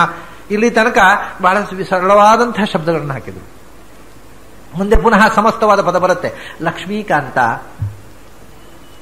ಲಕ್ಷ್ಮಿಯ ರಮಣನೆ, ಸಮಂತತೋಪಿ ಕಲಯನ್, ಎಲ್ಲೆಂದ್ರೆ ಅಲ್ಲಿ ಎಲ್ಲಾ ಕಡೆ ಹುಡುಕಿದ್ರು ಕೂಡ ನನಗೊಂದು ವಸ್ತು ಸಿಗಲಿಲ್ಲ ಅಂತ. ಎಲ್ಲಾ ಕಡೆ ಹುಡುಕಿದೆ. ಸಮಂತತಃ ಅಂದ್ರೆ ಎಲ್ಲ ಕಡೆ, ಎವ್ರಿವೇರ್ ಅಂತ ಹೇಳ್ತೇವಲ್ಲ ಹಾಗೆ, ಎಲ್ಲ ಕಡೆ ಹುಡುಕಿದೆ. ಕಲಯನ್, ಎಲ್ಲ ಕಡೆ ಕೂಡ ನಾನು ಅನ್ವೇಷಣೆ ಮಾಡಿದೆ, ಆದರೆ ಒಂದು ವಸ್ತು ಸಿಗಲಿಲ್ಲ. ಯಾವುದದು? ನೈವ ಈಶಿತುಸ್ತೆ ಸಮಂ, ನಿನಗೆ ಸಮಾನವಾದ ಒಂದು ವಸ್ತು ನನಗೆ ಎಲ್ಲಿಯೂ ಸಿಗಲೇ ಇಲ್ಲ. ಜಗತ್ತಿಗೆ ಈಶನಾದ ನಿನಗೆ ಸಾಟಿಯಾದ ಇನ್ನೊಂದು ವಸ್ತು ನೈವ ಈಶಿತುಸ್ತೆ ಸಮಂ ಪಶ್ಯಾಮಿ. ನಿನಗೆ ಸಮಾನವಾದ ಒಂದು ವಸ್ತು ಎಲ್ಲಿದೆ ಎಲ್ಲಿದೆ ಎಲ್ಲಿದೆ ಎಲ್ಲಿದೆ ಹುಡುಕಿದೆ, ಹುಡುಕಿ ಎಲ್ಲಿ ಹುಡುಕಿದ್ರು ಅದು ನನಗೆ ಸಿಗಲಿಲ್ಲ. ನಿನಗೆ ಸಾಟಿಯಾದ ವಸ್ತುವೇ ಸಿಗಲಿಲ್ಲ, ಉತ್ತಮ ವಸ್ತು ದೂರ ತರತೋ ಅಪಾಸ್ತಂ. ನಿನಗೆ ಸಮಾನವಾದದ್ದೇ ಸಿಗಲಿಲ್ಲ, ನಿನಕ್ಕಿಂತ ಉತ್ತಮವಾದನ್ನು ಎಲ್ಲಿ ಹುಡುಕಬೇಕು? ಅದಂತೂ ದೂರದಲ್ಲೇ ಮುಗಿದು, ಆ ಸುದ್ದಿಯೇ ಇಲ್ಲ, ಅದನ್ನು ಹುಡುಕೋ ಪ್ರಶ್ನೆಯೇ ಇಲ್ಲ. ಹೇಗೆ ಅಂದ್ರೆ ಅದಕ್ಕೊಂದು ದೃಷ್ಟಾಂತ ಕೊಡ್ತಾರೆ, ರಸೋಯೋ ಅಷ್ಟಮಃ ಅಂತ. ಅದು 8ನೇ ರಸ ಅಂತ. 8ನೇ ರಸ ಅಂದ್ರೆ ಒಟ್ಟಿಗೆ ರಸಗಳಿರುವುದು. ರಸಗಳು ಅಂದ್ರೆ ಕಾವ್ಯದ ರಸ ಅಲ್ಲ, ನಮ್ಮದು ಮಧ್ಯಾಹ್ನದ್ದು ಭೋಜನದ ರಸ. ರಸ ಇರುವುದು 6. 7ನೇ ರಸವೇ ಇಲ್ಲ, 8ನೇ ರಸ ಎಲ್ಲಿಂದ ಬರಬೇಕು ಅಂತ. 6 ರಸಗಳೇ ಇರೋದು ಒಟ್ಟು. 7ನೇ ರಸವೇ ಇಲ್ಲ, 8ನೇ ರಸ ಎಲ್ಲಿಂದ ಬರಬೇಕು? ಹಾಗೆ ಸದೃಶವೇ ಇಲ್ಲ, ಉತ್ತಮ ಎಲ್ಲಿಂದ ಬರಬೇಕು? 8ನೇ ರಸದ ಹಾಗೆ ಎಂದ್ರು. ರಸೋಯೋ ಅಷ್ಟಮಃ ಅಂತ. ಇದಕ್ಕೆ ತುಂಬಾ ತಪ್ಪು ತಪ್ಪು ಅರ್ಥಗಳನ್ನೆಲ್ಲ ಬರೀತಾರೆ. ಇತ್ತೀಚೆಗೆ ಒಂದು ಕನ್ನಡ ಅನುವಾದ ಆಗಿದೆ, ಒಂದು ಇಂಗ್ಲಿಷ್ ಅನುವಾದ ಆಗಿದೆ. ಅದರಲ್ಲೆಲ್ಲ ಅದು 8ನೆಯ ರಸದಂತೆ ಭಗವಂತ ಅಪೂರ್ವವಾದ ವಸ್ತು, ಏನೇನೋ ಎಲ್ಲ ಅರ್ಥ ಬರೀತಾರೆ. ಅದರ ಸ್ವಾರಸ್ಯವನ್ನೇ ಕೆಡಿಸಿಬಿಡ್ತಾರೆ. ಭಗವಂತನಕ್ಕಿಂತ ಉತ್ತಮವಾದ ವಸ್ತು 8ನೇ ರಸ ಅಂತ. ಭಗವಂತ 8ನೇ ರಸದಂತೆ ಅಪೂರ್ವವಾದ ವಸ್ತು ಅಂತ ಒಬ್ಬರು ಅನುವಾದ ಮಾಡಿದ್ದಾರೆ. ಹಾಗಲ್ಲ, ಭಗವಂತನಿಗಿಂತ ಉತ್ತಮವಾದ ವಸ್ತು 8ನೇ ರಸದಂತೆ ಇಂಪಾಸಿಬಲ್ ಅಂತ. ಇರೋದೇ there are 6 ರಸಾಸ್. 7ನೇದು 7th ರಸವೇ ಇಲ್ಲ, ಮತ್ತೆ 8ನೇದು ಹೇಗಿರಬೇಕು? ಹಾಗೆ ನಿನಗೆ ಸಮಾನೇ ಇಲ್ಲ, ಉತ್ತಮ ಎಲ್ಲಿಂದ ಬರಬೇಕು ಅನ್ನೋದು ಸಹಜವಾದಂತಹ ಆ ಶ್ಲೋಕದಲ್ಲಿರುವುದು. ಅದು ಏನೇನೋ ಅರ್ಥ ಬರೀತಾರೆ. 8ನೇ ರಸ, 6 ರಸಗಳು ಇರೋದು. ಈಗ ಬಹಳ ತಮಾಷೆ ಏನು ಅಂದ್ರೆ, ನಾವು ದಿನಾ ರಸಗವಳ ಹಾಕ್ತಾ ಇರ್ತೇವೆ, ಆದ್ರೆ 6 ರಸ ಯಾವುದು ಅಂತ ಕೇಳಿದ್ರೆ ಬಹಳ ಜನರಿಗೆ ಗೊತ್ತಿರೋದಿಲ್ಲ. ಅದು ಹೊಟ್ಟೆ ಒಳಗೆ ಹೋಗ್ತಾ ಇರ್ತದೆ, ಯಾರದು ಲೆಕ್ಕ ಮಾಡಿದ್ದಾರೆ? 6 ರಸಗಳು ಯಾವುದು? ಅದು ಹೋಗ್ರಿ, ನವರಸಗಳು ಕಾವ್ಯದ್ದಾಯ್ತು, ಊಟದ 6 ರಸಗಳು ಯಾವುದು? ಪ್ರಾಚೀನ ಹೇಳಿದ್ರು ಒಟ್ಟಿಗೆ 6 ಥರದ ಟೇಸ್ಟ್ ಇರುವುದು, ಯಾವುದೇ ಪ್ರಿಪರೇಷನ್ ಮಾಡಿ. ಒಟ್ಟಿಗೆ ಮೂಲಭೂತವಾಗಿರುವಂಥ ಟೇಸ್ಟ್ 6. ಯಾವುದದು? ಅದು ಕಟು, ತಿಕ್ತ, ಕಷಾಯ, ಮಧುರ, ಲವಣ, ಆಮ್ಲ ಅಂತ. ಒಂದು ಟೇಸ್ಟು ಹುಳಿ, ಮತ್ತೊಂದು ಉಪ್ಪು. ಇದೆಲ್ಲವನ್ನು ಬೆರಕೆ ಮಾಡ್ತೇವೆ ನಾವು. ಅದೇನು, ಒಂದು ಟೇಸ್ಟ್ನ ರಸಗಳಿರುವುದು, ಒಂದು ಹುಳಿ, ಇನ್ನೊಂದು ಉಪ್ಪು, ಆಮೇಲೆ ಮಧುರ ಸಿಹಿ, ಆಮೇಲೆ ಕಷಾಯ ಚೊಗರು, ಮತ್ತು ಕಟು ಮತ್ತು ತಿಕ್ತ. ಈ ಕಟು ತಿಕ್ತ ಅನ್ನೋದ್ರೆ ಸಂಸ್ಕೃತ ಪಂಡಿತರಲ್ಲೇ ಒಂಥರ ಗೊಂದಲ ಇದೆ. ಹೆಚ್ಚಿನ ಸಂಸ್ಕೃತ ಪಂಡಿತರ ಪ್ರಕಾರ ಕಟು ಅಂದ್ರೆ ಖಾರ, ತಿಕ್ತ ಅಂದ್ರೆ ಕಹಿ. ಆದರೆ ಒಬ್ಬ ಭಾಸರ್ವಜ್ಞ ಅಂತ ಒಬ್ಬ ಸಂಸ್ಕೃತ ಪಂಡಿತ ಇದ್ದಾನೆ, ಅವನು ತಿಕ್ತ ಅಂದ್ರೆ ಖಾರ, ಕಟು ಅಂದ್ರೆ ಕಹಿ ಅಂತ ಹೇಳ್ತಾನೆ. ಅವನು ಬಾಲ್ಯದ ಕಲಿಯುವಾಗಲೇ ಅಪರಾಧ ಆಗಿಬಿಟ್ಟಿದೆ ಅವನಿಗೆ ಆ ಶಬ್ದಗಳು ಪ್ರಾಯ. ಅವನೊಬ್ಬ ಹಾಗೆ ಹೇಳ್ತಾರೆ, ಕಟು ಅಂದ್ರೆ ಕಹಿ, ತಿಕ್ತ ಅಂದ್ರೆ ಖಾರ ಅಂತ ಹೇಳ್ತಾನೆ ಅವನು. ಅದು ನಿಜವಾಗಿ ತಿಕ್ತ ಅಂದ್ರೆ ಕಹಿ, ಕಟು ಅಂದ್ರೆ ಖಾರ. ತುಂಬಾ ಕಟುವಾಗಿದೆ ಅಂತಂದ್ರೆ ಇವತ್ತಿಗೂ ಕಹಿಯಾಗಿದೆ ಅಂತ ಅರ್ಥ ಅಲ್ಲ ಅದು. ಆದ್ರೆ ಕಟು ಅನ್ನೋದನ್ನು ಇನ್ನೊಂದು ಅರ್ಥದಲ್ಲಿ ನಾವು ಬಳಸ್ತೇವೆ. ಕಟು ಅಂದ್ರೆ ಖಾರ ಅಷ್ಟೇ ಅಲ್ಲ, ಸ್ಟ್ರಾಂಗ್ ಅನ್ನೋ ಅರ್ಥದಲ್ಲಿ. ತುಂಬಾ ಕಟುವಾಗಿದೆ ಅಂದ್ರೆ ವೆರಿ ಸ್ಟ್ರಾಂಗ್ ಅಂತ. ಕಾಫಿ ಕಟುವಾಗಿದೆ ಅಂತ ಹೇಳುವುದು ಕಹಿ ಖಾರ ಇದೆ ಅಂತ ಅರ್ಥ ಅಲ್ಲ. ಅದು ಸಾಮಾನ್ಯವಾಗಿ ಏನಾಗುತ್ತೆ ಅಂದ್ರೆ ಇಂಗ್ಲಿಷ್ನಲ್ಲಿ ಹಾಟ್ ಇದ್ದ ಹಾಗೆ. ಇಂಗ್ಲಿಷ್ನಲ್ಲಿ ಹಾಟ್ ಅಂದ್ರೆ ಬಿಸಿ ಅಂತಲೂ ಅರ್ಥ, ಖಾರ ಅನ್ನೋ ಅರ್ಥದಲ್ಲೂ ಹೇಳ್ತಾರೆ, ಹಾಟ್ ಅಂತಾರೆ. ಖಾರ ಅನ್ನೋ ಅರ್ಥದಲ್ಲಿ ಹಾಟ್ ಅನ್ನೋ ಶಬ್ದವನ್ನು ಬಳಸ್ತಾರೆ. ಹಾಗಾಗಿ ನಮ್ಮಲ್ಲಿ ಒಬ್ರು ಒಂದು ಮನೆಗೆ ಬಂದಿದ್ರು ಅಮೆರಿಕದವರು. ಅಲ್ಲಿ ಏನೋ ಅವ್ರಿಗೆ ಸಾರು ಬಳಸಿದ್ರು. ಅವ್ರ ಪಾಪ ಅಭ್ಯಾಸ ಅಲ್ವರೆ ಮೆಣಸು ತಿಂದು, oh this is very hot ಅಂದ್ರು ಅವರು. ಅದಕ್ಕೆ ಇವರು yes it is boiled in fire ಅಂತಾರೆ ಅವರು. ಪಾಪ ಬಿಸಿ ಇದೆ ಅಂತ ತಿಳ್ಕೊಂಡವ್ರು, it's very hot because it is boiled in fire ಅಂತಾರೆ ಇವರು ಮನೆ ಯಜಮಾನ. ಅವರು ಪಾಪ ನಾಲಿಗೆ ಸುಟ್ಟುಕೊಂಡಲ್ಲ, ನಾಲಿಗೆ ಉರಿಯಾಗಿ ಹಾಟ್ ಅಂತ, ಇಟ್ಸ್ ವೆರಿ ಹಾಟ್ ಅಂತಂದ್ರು. ಹಾಗೆ ಕಟು ಅನ್ನೋದಕ್ಕೂ ಬೇರೆ ಬೇರೆ ಅರ್ಥಗಳಿದೆ. ಅದು ಯಾವ ಸಂದರ್ಭದಲ್ಲಿ ಯಾವ ಅರ್ಥವನ್ನು ಹೇಳಿದ್ದು ಅಂತ ಅನ್ನೋದನ್ನು ನಾವು ತಿಳ್ಕೋಬೇಕಾಗತ್ತೆ. ಆದ್ರೆ ಹೆಚ್ಚು ಪ್ರಚುರವಾದ ರಸಗಳಲ್ಲಿ ಬರುವಾಗ ಕಟು ಅಂತಂದ್ರೆ ಖಾರ, ತಿಕ್ತ ಅಂದ್ರೆ ಕಹಿ, ಅಮ್ಲ ಅಂದ್ರೆ ಹುಳಿ, ಲವಣ ಅಂದ್ರೆ ಉಪ್ಪು, ಅದು ಗೊತ್ತಿದೆ ಎಲ್ರಿಗೂ. ಆಮೇಲೆ ಮಧುರ ಅಂದ್ರೆ ಸಿಹಿ, ಕಷಾಯ ಅಂದ್ರೆ ಚೊಗರು. ಇದು ಅಲ್ಲದೆ 7ನೆಯ ಟೇಸ್ಟ್ ಇಲ್ಲ ಅಂತ. ಎಲ್ಲ ಇದರದ್ದೇ ಮಿಕ್ಸ್ಚರು. ಹುಳಿ ಹಾಕುವುದು, ಉಪ್ಪು ಹಾಕುವುದು, ಬೆಲ್ಲ ಹಾಕುವುದು, ಎಲ್ಲ ಆರೇ. ಅದರ ಆಚೆಗೆ ಏನುಂಟು? ಇನ್ನು ಇದು ಹುಳಿ ಇಲ್ಲ, ಉಪ್ಪು ಇಲ್ಲ, ಸಿಹಿ ಇಲ್ಲ, ಮತ್ತೇನಿದೆ ಒಂಥರ ಚೊಗರಿದೆ, ಕಾಫಿ. ಅದಕ್ಕೆ ಬೇರೆ ಹೆಸರಿದೆ, ನಮ್ದು ಕಷಾಯ ಅಂತ ಹೆಸರು ಅದಕ್ಕೆ. ನಮಗೆ ಜೀರಿಗೆ ಕಷಾಯ ಆದ್ರೂ ಕಷಾಯವೇ, ಕಾಫಿ ಆದ್ರೂ ಕಷಾಯವೇ, ಟೀ ಆದ್ರೂ ಕಷಾಯವೇ. ಆದ್ರೆ ಎಲ್ಲದರ ಟೇಸ್ಟ್ ಕಷಾಯ. ಕಷಾಯ ಅಂದ್ರೆ ಅದು ಒಂದು ಥರ ಚೊಗರು ಟೇಸ್ಟ್ ಇರುವಂತಹದ್ದೆಲ್ಲ ಕಷಾಯ. ಮತ್ತೆ ಕಹಿ, ಖಾರ, ಇದಲ್ಲದೆ ಇನ್ನೇನ ಟೇಸ್ಟ್ ಇದ್ರೆ ಹೇಳಿ. ಇಷ್ಟೇ. ಹಾಗಲಕಾಯಿ ಪದಾರ್ಥ ಮಾಡಿದ್ರೆ ಅದಕ್ಕೆ ಅದು ಕಹಿಯೂ ಇದೆ, ಅದಕ್ಕೆ ಮೆಣಸು ಹಾಕ್ತೇವೆ, ಖಾರವೂ ಇದೆ, ಉಪ್ಪು ಹಾಕ್ತೇವೆ, ಬೆಲ್ಲವೂ ಹಾಕ್ತೇವೆ, ಹುಳಿಯೂ ಹಾಕ್ತೇವೆ. ಅದು ಎಲ್ಲ ಷಡ್ರಸೋಪೇತವೂ ಆಯ್ತು. ಅಂತೂ ಷಡ್ರಸ ಅನ್ನ ಅಂದ್ರೆ ಇಷ್ಟೇ. ಒಂದೊಂದು ರಸಗಳು ಅಂಗಡಿಯಲ್ಲಿ ಸಿಗುತ್ತೆ, ಅದನ್ನೆಲ್ಲ ಒಟ್ಟು ಮಾಡಿ ಹೆಣ್ಮಕ್ಳು ಹಾಕ್ತಾರೆ, ನಾವು ಷಡ್ರಸ ಅನ್ನ ಭೋಜನ ಮಾಡ್ತೇವೆ ಇಷ್ಟೇ. ಹೀಗೆ ಒಟ್ಟು ಇರೋದು 6 ರಸಗಳು, 7ನೇ ರಸವೇ ಇಲ್ಲ. ಇನ್ನೊಂದು ರಸ ಅಂದ್ರೆ ಈ 6 ರಸಗಳ ಕಲಬೆರಕೆ, ಸ್ವತಂತ್ರವಾಗಿ ಬೇರೆ ರಸ ಇಲ್ಲ. ಮತ್ತೆ ವಾಸ್ತವಿಕವಾಗಿ ಮತ್ತೆ ಇನ್ನೊಂದಿದೆ ಇದರಲ್ಲಿ, ಈ ರಸಗಳಲ್ಲಿ ಸ್ವತಂತ್ರವಾದ ರಸ, ಅದಕ್ಕೆ ಮಧುರ ಅಂತ ಹೆಸರು. ಅದು ಮಾತ್ರ ಸ್ವತಂತ್ರವಾಗಿ ಟೇಸ್ಟ್ ಮಾಡ್ಲಿಕ್ಕೆ ಬರುವಂತಹದ್ದು. ಸಿಹಿಯನ್ನ ಕೇವಲ ಸಿಹಿಯನ್ನು ಮಾತ್ರ ತಿನ್ನಬಹುದು. ಬೇರೆ ರಸಗಳನ್ನ ಇಂಡಿಪೆಂಡೆಂಟ್ ಆಗಿ ರಸ ಅಲ್ಲ ಅವುಗಳು. ಬರೇ ಉಪ್ಪು ತಿನ್ಲಿಕ್ಕೆ ಆಗುದಿಲ್ಲ, ಬರೇ ಹುಳಿ ತಿನ್ಲಿಕ್ಕೆ ಆಗುದಿಲ್ಲ. ಉಪ್ಪು ಹುಳಿ ಬೆರೆಸಿದ್ರೆ ಅವು ಅಡಿಗೆ ಚೆನ್ನಾಗಿರುತ್ತೆ. ಬರೇ ಮೆಣಸು ತಿನ್ಲಿಕ್ಕೆ ಆಗುದಿಲ್ಲ, ಮೆಣಸು ಹಾಕಿದ್ರೆ ಅಡಿಗೆ ಚೆನ್ನಾಗಿರುತ್ತೆ. ಹಾಗೆ ಬರೇ ಹಾಗಲಕಾಯಿ ತಿನ್ಲಿಕ್ಕೆ ಆಗುದಿಲ್ಲ, ಹಾಗಲಕಾಯಿ ಪಲ್ಯ ಮಾಡಿದ್ರೆ ಚೆನ್ನಾಗಿರುತ್ತೆ. ಇವು ಎಲ್ಲ ಒಂದು ಕಾಂಬಿನೇಷನ್ ಇಂದ ರಸ. ಸಿಹಿ ಮಾತ್ರ ಇಂಡಿಪೆಂಡೆಂಟ್ ರಸ, ಅದಕ್ಕೆ ಏನೂ ಹಾಕದೇ ಇದ್ರು ಬರೇ ಸಿಹಿಯನ್ನು ತಿನ್ಲಿಕ್ಕಾಗತ್ತೆ. ಮಧುರ ಅನ್ನೋದು ಯಾವಾಗಲೂ ಮಧುರ, ಉಳಿದದ್ದು ಮಧುರ ಅಲ್ಲ. ಅದು ಬೇರೆ ಎಂದರ ಜೊತೆಗೆ ಸೇರಿದಾಗ ಮಧುರ ಆಗುತ್ತೆ. ಈಗ 6 ರಸಗಳು. 7ನೇ ರಸ ಯಾವ ಅಡಿಗೆಯವರು ಈ ತನಕ 7ನೇ ರಸದ ಅಡಿಗೆ ಮಾಡಿದ್ದಿಲ್ಲ. ಮತ್ತೆ 8ನೇ ರಸ ಎಲ್ಲಿಂದ ಬರಬೇಕು ಅಂತ ಆಚಾರ್ಯ ಕೇಳೋದು. 6 ರಸಗಳ ಆಚೆಗೆ 7ನೇ ರಸ ಇಲ್ಲ. 7ನೇ ರಸವೇ ಇಲ್ಲದಿದ್ದಾಗ 8ನೇ ರಸ ಎಲ್ಲಿಂದ ಬರಬೇಕು? ಹಾಗೆ ಭಗವಂತನಿಗೆ ಸರಿಸಾಟಿಯಾದವನೇ ಇಲ್ಲ, ಉತ್ತಮ ಎಲ್ಲಿಂದ ಬರಬೇಕು? ಎಂಥ ಭಗವಂತ! ಅಲ್ಲಿಂದ ಮತ್ತೆ ಭಗವಂತನ ಉಗ್ರ ರೂಪವನ್ನು ತಗೊಳ್ತಾರೆ ಮುಂದೆ ಉತ್ತರಾರ್ಥದಲ್ಲಿ. ಯದ್ರೋಷೋತ್ಕರ ದಕ್ಷ, ಇಲ್ಲಿ ಮತ್ತೆ ಸಮಸ್ತ ಪದ ಬಂತು ನೋಡಿ. ಯದ್ರೋಷೋತ್ಕರ ದಕ್ಷ ನೇತ್ರ ಕುಟಿಲ ಪ್ರಾಂತೋತ್ಥಿತಾಗ್ನಿ ಸ್ಫುರತ್ ಖದ್ಯೋತೋಪಮ ವಿಷ್ಪುಲಿಂಗ ಭಸಿತ ಬ್ರಹ್ಮೇಶ ಶಕ್ರೋತ್ಕರಾಹ. ಯಾವ ಭಗವಂತ ಕೋಪಗೊಂಡರೆ ಅವನ ರೋಷದ ಉತ್ಕರ ಅಂದ್ರೆ ಅತಿಶಯ, ಸಮೂಹ ಅಥವಾ ಉತ್ಕರ್ಷ, ಭಗವಂತನ ಕೋಪದ ಉತ್ಕರ್ಷ ಬಂದಾಗ ಏನಾಗತ್ತೆ? ಅದರಿಂದ ದಕ್ಷ ನೇತ್ರ ಕುಟಿಲ ಪ್ರಾಂತ, ಆ ಭಗವಂತನ ಕೋಪದಿಂದ ಚುರುಕುಗೊಂಡ ನೇತ್ರ ಕುಟಿಲ ಪ್ರಾಂತ. ಇಲ್ಲಿ ದಕ್ಷ ನೇತ್ರ ಅಂದ್ರೆ ಬಲಗಣ್ಣು ಅಂತ ಕೆಲವರು ಅರ್ಥ ಬರೀತಾರೆ. ದಕ್ಷ ನೇತ್ರ ಅಂದ್ರೆ ಬಲಗಣ್ಣು ಅಲ್ಲ, ಹಾಗೆ ಟ್ರಾನ್ಸ್ಲೇಷನ್ ಮಾಡಿದವರು ರೈಟ್ ಐ ಅಂತ ಒಬ್ಬರು ಅನುವಾದ ಮಾಡಿಬಿಟ್ಟಿದ್ದಾರೆ ಇಂಗ್ಲಿಷ್ನಲ್ಲಿ. ಆದ್ರೆ ದಕ್ಷ ಅಂದ್ರೆ ಸಮರ್ಥ ಅಂತ ಅರ್ಥ, ಏಬಲ್ ಅಂತ ಅರ್ಥ, ಬಲ ಅಂತ ಅರ್ಥ ಅಲ್ಲ. ಅಲ್ಲಿ ದಕ್ಷ ಅಂದ್ರೆ ಸಂಹಾರ ಮಾಡುವುದಕ್ಕೆ ತಾಕತ್ತಿರುವ, ನೇತ್ರ ಕುಟಿಲ ಪ್ರಾಂತ ಕಣ್ಣಿನ ಕುಡಿನೋಟ, ಶ್ರೀಯತ್ ಕಟಾಕ್ಷ ಬಲವತ್ಯಜಿತನ್ನಮಾಮಿ ಅಂತ ಅಲ್ಲಿ ಸ್ತೋತ್ರ ಮಾಡಿದ್ದಾರೆ ಆಚಾರ್ಯರು. ಕೋಪಗೊಂಡ ಭಗವಂತನ ಲೋಕವನ್ನ ಸಂಹರಿಸಲು ಸಮರ್ಥವಾದ ಕಣ್ಣಿನ ಕುಡಿನೋಟ.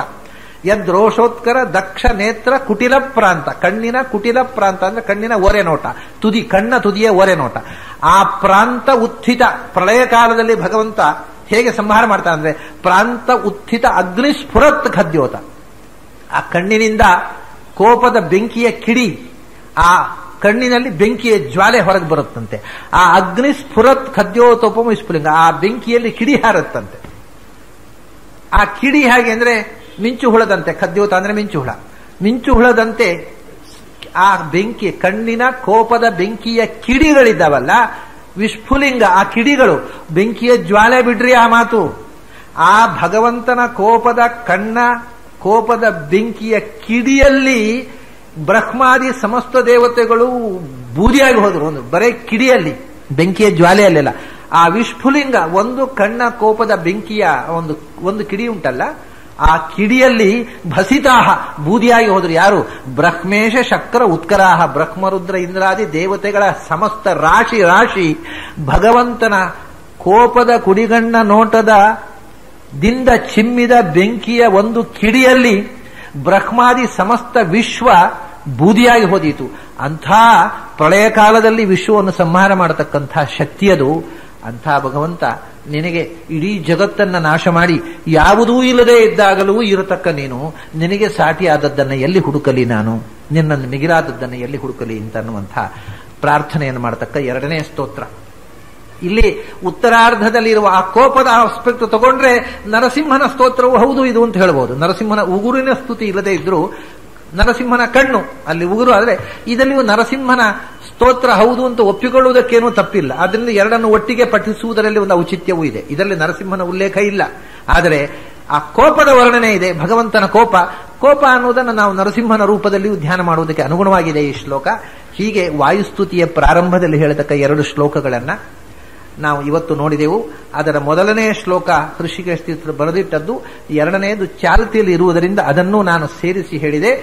ಇದರ ನಂತರ ನಾವು ಮತ್ತೆ ಸ್ಪರ್ಶ ಮಾಡಬೇಕಾದ್ದು ಇನ್ನು ನಾಳೆ ಇವತ್ತು ಪ್ರಾರಂಭ ಮಾಡ್ತೇನೆ ಅಂತ ಹೇಳಿದ್ದೆ, ಪ್ರಾರಂಭ ಆಗಲಿಲ್ಲ.